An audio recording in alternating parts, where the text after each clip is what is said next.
ದೇವ್ರ ನಮ್ಗೆ ಸ್ತೋತ್ರ ಆಗಲಿ. ದೇವ್ರ ನಮ್ಗೆ ಸ್ತೋತ್ರ ಆಗಲಿ. ಇವತ್ತು ಈ ಜಾಗದಲ್ಲಿ ಇರೋದಾದ್ರೆ ದೇವ್ರ ದೊಡ್ಡ ಕೃಪೆ. ಎರಡನೇದು ಬಂದು ನಮ್ಮ ಸಭಾಪಾಲಕರು ಎನ್ಕರೇಜ್ಮೆಂಟಿಂದ ಈ ಜಾಗದಲ್ಲಿ ವಾಕ್ಯ ಕೊಡೋದಕ್ಕೆ ಅವರು ಎನ್ಕರೇಜ್ ಮಾಡೋದಕ್ಕಾಗಿ ಅವ್ರ ವಂದನೆಯನ್ನು ಸಲ್ಲಿಸ್ತೇನೆ. ವಾಕ್ಯ ಭಾಗಕ್ಕೆ ಹೋಗೋದಕ್ಕಿಂತ ಮುಂಚಿತವಾಗಿ ನನ್ನ ಕಡೆಯಿಂದ ಒಂದು ಹಾಡು ಸ್ವಲ್ಪತಿ ಆಡಬೇಕು ಅಂತೇಳಿ. ದೇವರು ದೊಡ್ಡವರು ಅಂತೇಳಿ ಯಾಕಂದ್ರೆ ಕೆಲವು ಪ್ರಕಟಣೆಗಳಾಗಿದ್ದಾವೆ. ಅದು ಹೇಳೋಕ್ಕೆ ಮುಂಚಿತವಾಗಿ ಒಂದು ಹಾಡನ್ನು ಆಡ್ತಾ ದೇವರು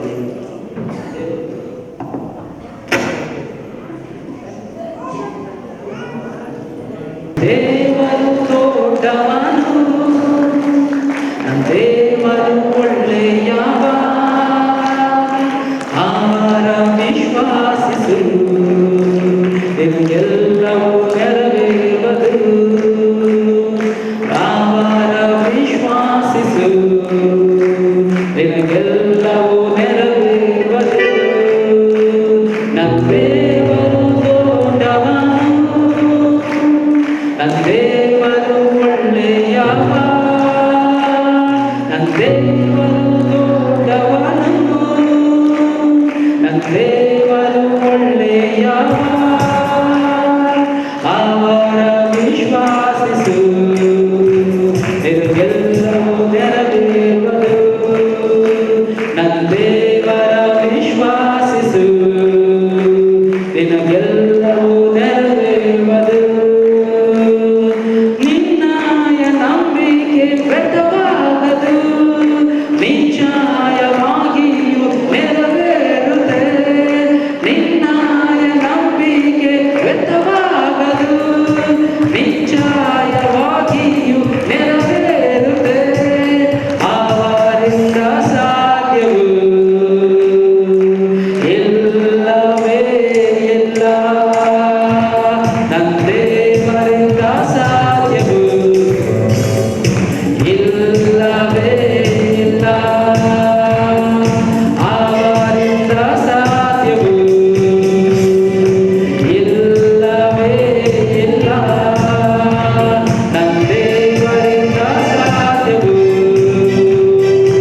ಇಲ್ಲವೇ ಇಲ್ಲ. ಆಕಾಶ ಭೂಮಿಯ ಸೃಷ್ಟಿಸಿದ, ನಿನ್ನನ್ನು ನನ್ನನ್ನು ಉಂಟು ಮಾಡಿದ. ಆಕಾಶ ಭೂಮಿಯ ಸೃಷ್ಟಿಸಿದ, ನನ್ನನ್ನು ನಿನ್ನನ್ನು ಉಂಟು ಮಾಡಿದ. ಅವರಿಂದ ಸಾಧ್ಯವೂ ಇಲ್ಲವೇ ಇಲ್ಲ. ನನ್ನ ದೇವರಿಂದ ಸಾಧ್ಯವೂ ಇಲ್ಲವೇ ಇಲ್ಲ. ಅವರಿಂದ ಸಾಧ್ಯವೂ ಇಲ್ಲವೇ ಇಲ್ಲ. ನನ್ನ ದೇವರಿಂದ ಸಾಧ್ಯವೂ ಇಲ್ಲವೇ ಇಲ್ಲ. ನನ್ನ ದೇವರು ದೊಡ್ಡವನು, ನನ್ನ ದೇವರು ಒಳ್ಳೆಯವ, ನನ್ನ ದೇವರು ದೊಡ್ಡವನು, ದೇವರು ಒಳ್ಳೆಯವ, ಅವರ ವಿಶ್ವಾಸಿಸು, ನಿನಗೆಲ್ಲವೂ ನೆರವೇರುತ್ತೆ. ನನ್ನ ದೇವರ ವಿಶ್ವಾಸಿಸು, ಎಲ್ಲವೂ ನೆರವೇರುತ್ತೆ. ಅವರ ವಿಶ್ವಾಸಿಸು, ಎಲ್ಲವೂ ನೆರವೇರುತ್ತೆ.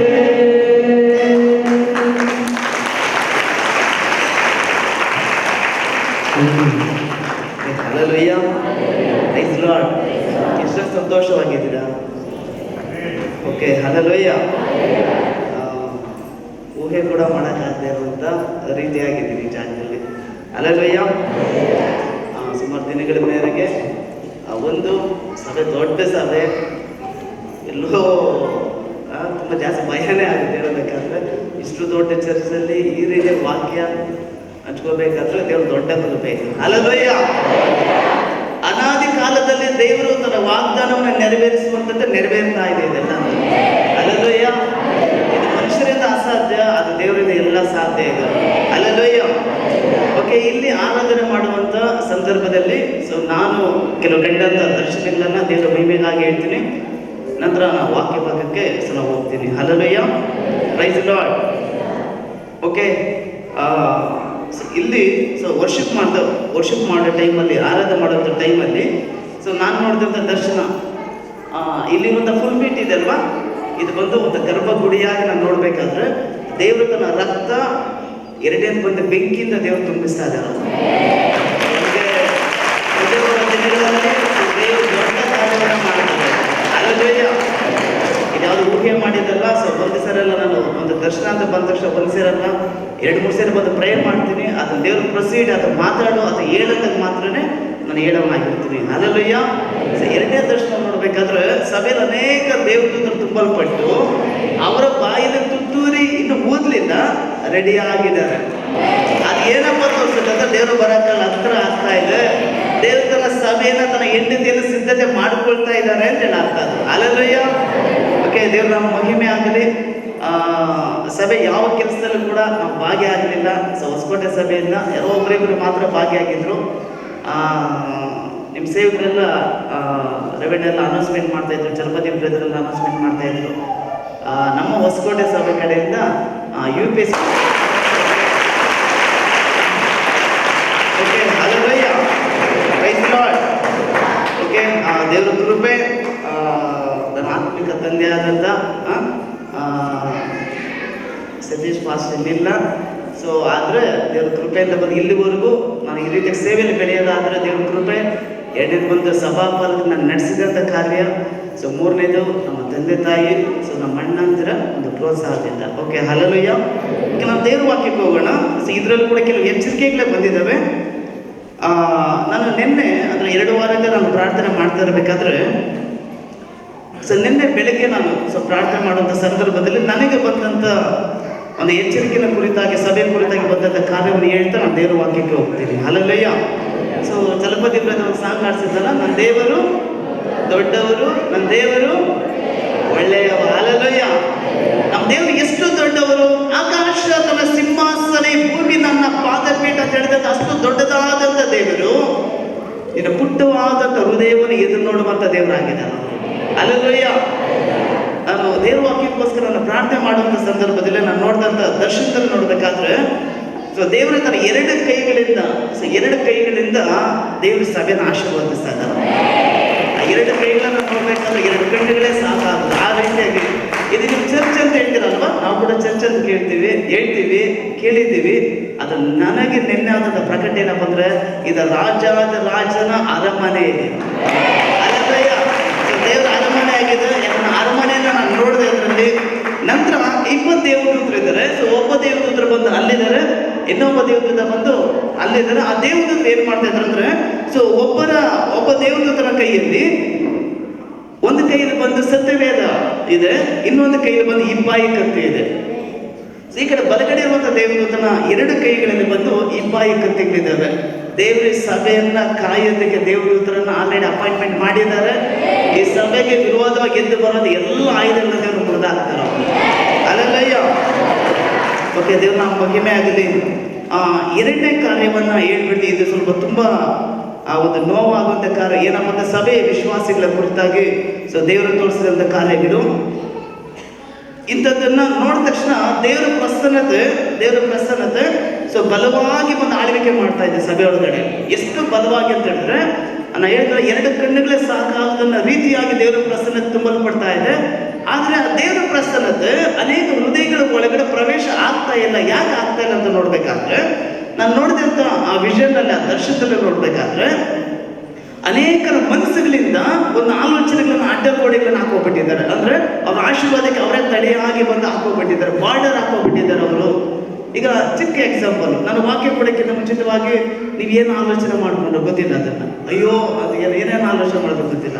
ಅದಕ್ಕೆ ಎಷ್ಟೋ ಆಲೋಚನೆಗಳು ದೇವರ ಪ್ರಸನ್ನತೆ ನಿನ್ನ ಒಳಗಡೆ ಆಳ್ವಿಕೆ ಮಾಡಿದಾಗೆ ಅದು ಅಡ್ಡ ಗೋಡೆಗಳಾಗಿದ್ದಾವೆ. ಒಬ್ಬೊಬ್ರಿಗೆ 5, 6, 7, 8 ಗೋಡೆಗಳು. ಆ ಗೋಡೆಗಳ ನಿಮಿತ್ತವಾಗಿ ದೇವರ ಪ್ರಸನ್ನತೆ ಬಲವಾಗಿ ಬಂದರೂ ಸಹ ಒಳಗಡೆ ಪ್ರವೇಶ ಆಗದ ರೀತಿಯಾಗಿ ನಾವು ತಡೆಗಳನ್ನು ಹಾಕೊಂಡ್ಬಿಟ್ಟಿದ್ದೀವಿ. ಸೊ ಈ ವಾಕ್ಯ ಕೇಳೋಕ್ಕಿಂತ ಮುಂಚಿತವಾಗಿ ಈ ವಾಕ್ಯಕ್ಕೆ ಒಪ್ಪಿಸ್ಕೊಳ್ಳಿ, ಅನೇಕರ ದೇವರು ಬಿಡುಗಡೆ ಮಾಡ್ತಾರೆ. Hallelujah, praise the lord. Okay, ನಾವು ದೇವ್ರ ವಾಕ್ಯಕ್ಕೆ ಹೋಗೋಣ. ನಾನು ದೇವ್ರ ವಾಕ್ಯ ಯಾವುದನ್ನು ಪ್ರೇರಣೆ ಮಾಡ್ತಾರೆ ಅದನ್ನು ಮಾತ್ರ ನಾನು ಹೇಳ್ತೀನಿ. ಓಕೆ, ಅಬ್ರಾಮನ ಕುರಿತಾಗಿ ದೇವರು ನನ್ನ ಜೊತೆ ಮಾತಾಡಿದ್ದು. ಅಬ್ರಾಮನ ಕುರಿತಾಗಿ ಆದಿಕಾಂಡ 12ನೇ ಅಧ್ಯಾಯ 1-3 ಯೆಹೋವನು ಅಬ್ರಾಮನಿಗೆ ನೀನು ಸ್ವದೇಶವನ್ನು, ಬಂಧು ಬಳಗವನ್ನು, ತಂದೆಯ ಮನೆಯನ್ನು ಬಿಟ್ಟು ನಾನು ತೋರಿಸುವ ದೇಶಕ್ಕೆ ಹೊರಟು ಹೋಗು. ನಾನು ನಿನ್ನನ್ನು ದೊಡ್ಡ ಜನಾಂಗವಂತೆ ಮಾಡಿ ಆಶೀರ್ವದಿಸಿ. ಹಲ್ಲೆಲೂಯಾ. ಇಲ್ಲಿ 2 ವಿಧವಾದ ಕಾರ್ಯಗಳನ್ನು ನೋಡ್ಕೋಬಹುದು. ನಿನ್ನನ್ನು ದೊಡ್ಡ ಜನಾಂಗವು ಆಗುವಂತೆ ನಾನು ಆಶೀರ್ವದಿಸ್ತೀನಿ ಅಂದ್ರೆ ಅದು ಕುಟುಂಬಕ್ಕೆ ಸಂಬಂಧಪಡುತ್ತೆ. ನಿಮ್ಮ ಕುಟುಂಬಗಳ ಅಭಿವೃದ್ಧಿ ಆಗ್ಬೇಕಾದ್ರೆ, ನೀನು ದೇವರಲ್ಲಿ ಅಭಿವೃದ್ಧಿ ಆಗ್ಬೇಕಾದ್ರೆ, ನಿನಗಿರುವಂಥ ಮಕ್ಕಳು ದೇವರ ಮಹಿಮೆ ಪಡಿಸ್ಬೇಕಾದ್ರೆ, ನೀ ಕುಟುಂಬ ಅಬ್ರಾಮನ ರೀತಿಯಾಗಿ ಆಶೀರ್ವದಿಸಲ್ಪಡಬೇಕಾದ್ರೆ, ನಿನ್ನ ಸ್ವದೇಶವನ್ನ, ನಿನ್ನ ಬಂಧು ಬಳಗವನ್ನೇ, ನಿನ್ನ ತಂದೆ ಮನೆಯನ್ನ ಪಕ್ಕಕ್ಕಿಟ್ಟು ದೇವರ ಮೇಲೆ ಆಧಾರವಾಗಿರಬೇಕು. ಹಲ್ಲೆಲೂಯಾ. ಯಾವ ವ್ಯಕ್ತಿಗಳು ನೋಡ್ರಿ, ಒಂದು ಸೇವಕರ ಒಂದು ಪಾಡು ಅದು ಸೇವೆ ಮಾಡುವಂಥವ್ರಿಗೆ ಗೊತ್ತಿರುತ್ತೆ. ಅದನ್ನ ಕೆಲವು ಟೈಮಲ್ಲಿ ಯಾವ ರೀತಿಗೆ ಇರುತ್ತಪ್ಪ ಅಂದಾಗ, ದೇವರಿಂದ ಜಾಗಕ್ಕೆ ಹೋಗಂದಾಗ ಎಲ್ಲ ಬಿಟ್ಟು ಹೋಗ್ತಾ ಇರಬೇಕು. ದೇವರಲ್ಲಿ ಆಳವಾಗಿ ಬೆಳೆಯುವಂಥವ್ರು ಅನೇಕ ತಮ್ಮ ಆಸೆ ಆಕಾಂಕ್ಷೆಗಳನ್ನೆಲ್ಲ ತ್ಯಾಗ ಮಾಡಬೇಕು. ಅಬ್ರಾಮನ ರೀತಿಯಾಗಿ ದೇವರ ಆಶೀರ್ವಾದನ ಹೊಂದ್ಕೊಳ್ಬೇಕಾದ್ರೆ ಅನೇಕ ಸಂಬಂಧಗಳನ್ನ, ನಿಮ್ಮ ರಿಲೇಟಿವ್ಸ್ ಅನ್ನ ಮತ್ತೆ ಪಕ್ಕಕ್ಕಿಟ್ಟು ದೇವರ ಕರೆದಂತ ಉದ್ದೇಶಕ್ಕಾಗಿ ನೀವು ಓಡಬೇಕು. ಇದು ಅಬ್ರಾಮ ಮಾಡಿದ ಕೆಲಸವನ್ನ. ಹಲ್ಲೆಲೂಯಾ. ಇದು ಅಬ್ರಾಮನ ಜೀವಿತದಲ್ಲಿ ನೆರವೇರಿದಂತಹ ವಾಗ್ದಾನ. ಸೊ ನನ್ನ ಜೀವಿತದಲ್ಲಿ, ನಮ್ಮ ಜೀವಿತಗಳಲ್ಲಿ ನೆರವೇರಬೇಕಾದ್ರೆ ನಮ್ಮ ತಂದೆ ಮನೆಗಳನ್ನಾಗಲಿ, ನಮ್ಮ ಸಂಬಂಧಿಕರನ್ನಾಗಲಿ, ನಮ್ಮ ಸ್ವಂತ ಊರಿನ ಮೇಲೆ ನಾವು ಆಧಾರವಾಗಿರಬಾರದು. ಹಲ್ಲೆಲೂಯಾ. ನಮ್ಮ ಆಧಾರ ಏನಿದ್ರು ಕೂಡ ದೇವರ ಮೇಲೆ ಮಾತ್ರನೇ. ಹಲ್ಲೆಲೂಯಾ. ದೇವರು ಅಬ್ರಾಮನನ್ನು ಕರೆದಾಗ ನಿನ್ನ ಎಲ್ಲವನ್ನ, ನಿನ್ನ ತಂದೆ ಮನೆಯಲ್ಲಿ ನಿನ್ನ ಬಂಧು ಬಳಗವನ್ನ, ನಿನ್ನ ಸ್ವದೇಶವನ್ನೇ ಬಿಟ್ಟು ಬಾ ಅಂತ ಕೇಳಿದಾಗ ಅದನ್ನು ಎಲ್ಲಿಗೆ ಹೋಗ್ತಾನೆ ಅಂತ ಗೊತ್ತಿಲ್ಲ ಆತನಿಗೆ. ಯಾವ ದೇಶ ಅಂತ ತೋರಿಸಿಲ್ಲ, ಇನ್ನು ಕಾನಾನ್ ದೇಶಕ್ಕೆ ಹೋಗ್ಬೇಕಂತ ದೇವರು ತೋರಿಸ್ಲಿಲ್ಲ. ಬಿಟ್ಟು ಬಾ ಅಂತ ಹೇಳಿದ ಅಷ್ಟೇ ನಾನು. ಹಲ್ಲೆಲೂಯಾ. ಆ ಬಿಟ್ಟು ಬಂದಂತ ಆ ಅಬ್ರಾಮನ ಒಳಗಡೆ ಒಂದು ನಂಬಿಕೆ ಏನಪ್ಪ ಅಂದ್ರೆ, ನಿರೀಕ್ಷೆ ಏನಪ್ಪ ಅಂದ್ರೆ, ನನ್ನ ಕರೆದ ನನ್ನ ನಂಬಿಕೆಸ್ತನಾದ ದೇವರು ನನ್ನನ್ನ ನಡೆಸ್ತಾನ ಆತ. ಹಲ್ಲೆಲೂಯಾ. ಸುಮ್ಗೆ ಆಗಲು ದೇವ್ರ ಕರೆದಾಗ ನಡೆಯುವಂಥದ್ದು ಕಷ್ಟ ಇರುತ್ತೆ, ಕಣ್ಣೀರಿರುತ್ತೆ, ವೇದನೆಗಳಿರುತ್ತೆ, ಇರುವಂಥ ಪಾಡುಗಳು ಬಂದು ಅಷ್ಟಿಷ್ಟಲ್ಲ. ಹಲ್ಲೆಲೂಯಾ. ಅದು ಎಲ್ಲ ಮಧ್ಯದಲ್ಲಿ ಕೂಡ ಬಂದು ಅಬ್ರಾಮ ದೇವರು ಕರೆದಂತ ಒಂದೇ ಒಂದು ಮಾತನ್ನ ಮುಂದೆ ಇಟ್ಕೊಂಡು, ವಾಗ್ದಾನವನ್ನು ಮುಂದೆ ಇಟ್ಕೊಂಡು ಆತ ದೇವರ ಒಂದು ಕಾರ್ಯಕ್ಕಾಗಿ ಹೊರಡ್ತಾನೆ ಅಲ್ಲಿ. Hallelujah. Praise the lord. So ಜೊತೆಯಲ್ಲಿ ಲೋಟ ತನ್ನ ಹೆಂಡತಿಯಿಂದ ಸಾರಾಯಳು ಕೂಡ ಬಂದು ಹೋಗ್ತಾನೆ. ಅಬ್ರಾಮ ಸಾರಾಯಳು ಅಂತ ಬರುತ್ತೆ, ನಂತರ ಸಾರಾಳು ಅಂತ ಬರುತ್ತೆ, ನಂತರ ಅಬ್ರಾಮ ಅಂತ ಬರುತ್ತೆ. ಈ ಸಾರಾಯಳು ಅಂದಾಗ ಬಂಜೆ, ಅದಕ್ಕೆ ಸಂಬಂಧಪಡುತ್ತೆ ಅದನ್ನ. ನಂತರ ದೇವರು ಮಾತಾಡ್ತಾರೆ, ಸಾರಾಳು ಅಂತ ಕರಿ ಅಂತ ಹೇಳ್ತಾರೆ ಅವರು. ವಾಕ್ಯದಲ್ಲಿ ಇದೆ, ಅದನ್ನ ಪುನಃ ಅದು ನೆಕ್ಸ್ಟ್ ವಾಕ್ಯದಲ್ಲಿ ಬರುತ್ತೆ ಅದು. ಹಲ್ಲೆಲೂಯಾ. ಅಬ್ರಾಮ ಅಂತ ಇರುತ್ತೆ, ನಂತರ ಅಬ್ರಹಾಮ್ ಅಂತ ಕರೀತಾರೆ. ಅಬ್ರಾಮ ಬಂದ ಅಂದ್ರೆ ಆಶೀರ್ವಾದ ಪಡಕ್ಕಿಂತ ಮುಂಚಿತವಾಗಿ ಅಬ್ರಾಮ ಅದನ್ನ ದೇವರು ವಾಗ್ದಾನದಲ್ಲಿ ನಡೆದ ನಂತರ, ಆ ವಾಗ್ದಾನ ನೆರವೇರುವಂತ ಸಂದರ್ಭದಲ್ಲಿ ತನ್ನ ದೇವರು ಏನು ವಾಗ್ದಾನ ಮಾಡಿದ್ರು, ಒಬ್ಬನೇ ಮಗನನ್ನು ಕೊಡ್ತೀನಿ ಅಂತ ಹೇಳಿದ್ರು, ಅದು ನೆರವೇರುವಂತ ಸಂದರ್ಭದಲ್ಲಿ ಅಬ್ರಹಾಮ್ ಅಂತ ದೇವರು ಕರೀತಾರೆ ಅವರು. ಹಲ್ಲೆಲೂಯಾ. ಅಂದ್ರೆ ಅನೇಕ ಜನಗಳಿಗೆ ನೀನು ಮೂಲ ಪುರುಷ ಅಂತ ಹೇಳಿ ಅದರ ಅರ್ಥ. Hallelujah. Praise the lord. Okay, ಆದಿಕಾಂಡ 21ನೇ ಅಧ್ಯಾಯ 5ನೇ ವಚನ ಯಾರಾದ್ರೂ ಓದಿರೋದ್ರು ಓದಿ. ಆದಿಕಾಂಡ 21:5.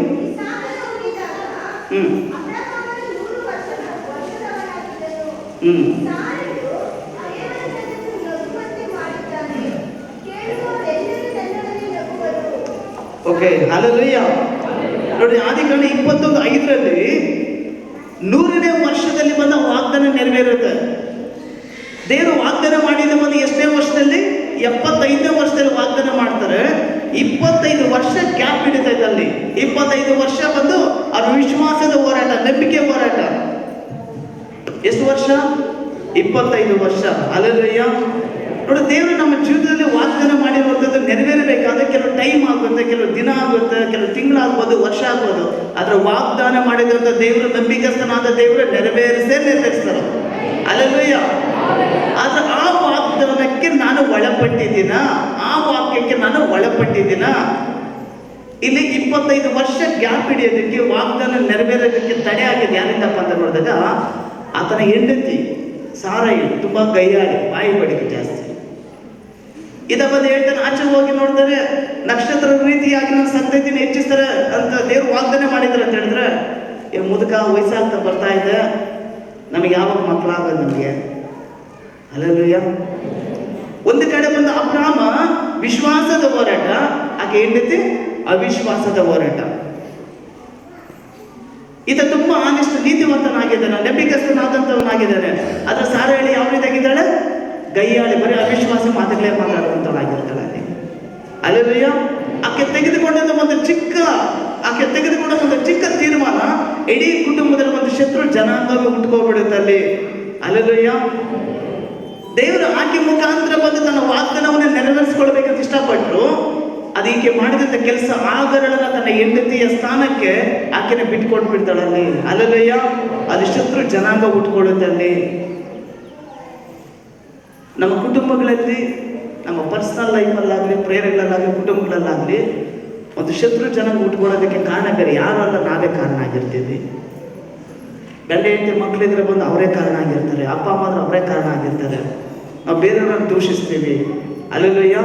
ಇಲ್ಲ, ಇದು ವಾಕ್ಯದ ಆಧಾರವಾಗಿ ನೋಡ್ಬೇಕಾದ್ರೆ ಆ ಒಂದು ಕುಟುಂಬದಲ್ಲಿ ಶತ್ರು ಜನಾಂಗ ಹುಟ್ಟೋದಕ್ಕೆ ಯಾರು ಕಾರಣ ಆಗಲಿ? ಹೀಗೆ ಯಾರು ಕಾರಣ ಆಗಿದ್ದು? ಸಾರಹಳ್ಳಿ ಕಾರಣ ಆಗ್ತಾಳೆ ಅಲ್ಲಿ. ಹಲ್ಲೆಲೂಯಾ. ನೋಡಿ, ಅದು ವಾಗ್ದಾನ ನೆರವೇರೋದಕ್ಕೆ 25 ವರ್ಷ ಹಿಡೀತು. ಆದ್ರೂ ಕೂಡ ಬಂದು ದೇವರು ಆ ವಾಗ್ದಾನವನ್ನು ನೆರವೇರಿಸ್ತಾರೆ ಅಲ್ಲಿ. ಹಲ್ಲೆಲೂಯಾ. ಆ ಸಾರಳಿಗೆ ಅರ್ಥ ನೋಡ್ಬೇಕಾದ್ರೆ ರಾಣಿ, ರಾಜಶ್ರೀ ಅಂತೇಳಿ ಅರ್ಥ ಬರುತ್ತೆ. ನೀವು ವಾಕ್ಯದಲ್ಲಿ ಆದಿಕಾಂಡ 17ನೇ ಅಧ್ಯಾಯ 15-16 ವರ್ಷ ನೋಡ್ಕೊಳ್ಳೋದಾದ್ರೆ ಅದ್ರಲ್ಲಿ ಬಂದು ಬರೆಯಲ್ಪಟ್ಟಿದೆ ರಾಣಿ ಅಥವಾ ರಾಜಶ್ರೀ ಅಂತೇಳಿ. ಇವಾಗ ರಾಣಿ, ರಾಜಶ್ರೀ ಅಂದ್ರೆ ಆ ರಾಣಿಗೆ ಬಂದು ರಾಜ ಇರಬೇಕಲ್ಲ, ಆ ರಾಜನ ಹೆಸರೇನು? ಅಬ್ರಹಾಮ. ಹಲ್ಲೆಲೂಯಾ. ಮತ್ತೆ ಒಂದು ತಿಳ್ಕೋಬೇಕು ಏನಪ್ಪ ಅಂದ್ರೆ, ರಾಜನ ದೇವನ ಮಕ್ಕಳಾದಂತ ನಾವು ಕೂಡ ಬಂದು ಏನಾಗಿದ್ದೇವೆ? ಚಿಕ್ಕ ರಾಜರು, ಚಿಕ್ಕ ರಾಣಿಗಳಾಗಿದ್ದೀವಿ. ಹಲ್ಲೆಲೂಯಾ. ಆ ರಾಜನ ಮನೆಗೆ ಬರ್ಬೇಕಾದ್ರೆ, ಅಪ್ಪನ ಮನೆಗೆ ನೀನು ಬರ್ಬೇಕಾದ್ರೆ, ಆ ರಾಜನ ನೀನು ಆರಾಧನೆ ಮಾಡ್ಬೇಕಾದ್ರೆ, ಅದನ್ನ ವಾಕ್ಯವನ್ನು ಕೇಳಬೇಕಾದ್ರೆ, ಅದನ್ನ ವಿಚಾರಗಳನ್ನ ತಿಳ್ಕೊಳಕ್ ಬರ್ಬೇಕಾದ್ರೆ ನಾವೆಷ್ಟೋ ಸಂತೋಷ ಉಳ್ಳಂತರಾಗಿರ್ಬೇಕು. ಹಲ್ಲೆಲೂಯಾ. ಇದು ಅರಮನೆ ಆಗಿದೆ. ರಾಜನ ಒಂದು ಪಾಲನೆ ಏನು ಅಥವಾ ರಾಜನ ರೆಸ್ಪಾನ್ಸಿಬಿಲಿಟಿ ಏನಂತ ನೋಡಿದಾಗ, ರಾಜ ತನ್ನ ಜನಗಳನ್ನ ಪೋಷಣೆ ಮಾಡುವಂತನಾಗಿರ್ತಾನೆ. ಹಲ್ಲೆಲೂಯಾ. ನಮ್ಮನ್ನು ಪೋಷಿಸುವಂಥವ್ರು ನಮ್ಮ ರಾಜ ಆಗಿದ್ದಾನೆ. ಹಲ್ಲೆಲೂಯಾ. ನಮ್ಮ ಕೊರತೆಗಳನ್ನು ನೀಗಿಸುವಂಥವ್ರು, ಬಲಹೀನತೆಗಳಿಂದ ಬಿಡುಗಡೆ ಮಾಡುವಂಥವ್ರು, ಕಾಯಿಲೆಗಳಿಂದ ಬಿಡುಗಡೆ ಮಾಡುವಂಥವ್ರು, ಒಡೆದು ಹೋದಂಥ ಕುಟುಂಬಗಳನ್ನು ಒಂದು ಮಾಡುವಂಥವ್ರು ಆ ರಾಜನ ಜವಾಬ್ದಾರಿ ಆಗಿದೆ ಅದು. ಹಲ್ಲೆಲೂಯಾ.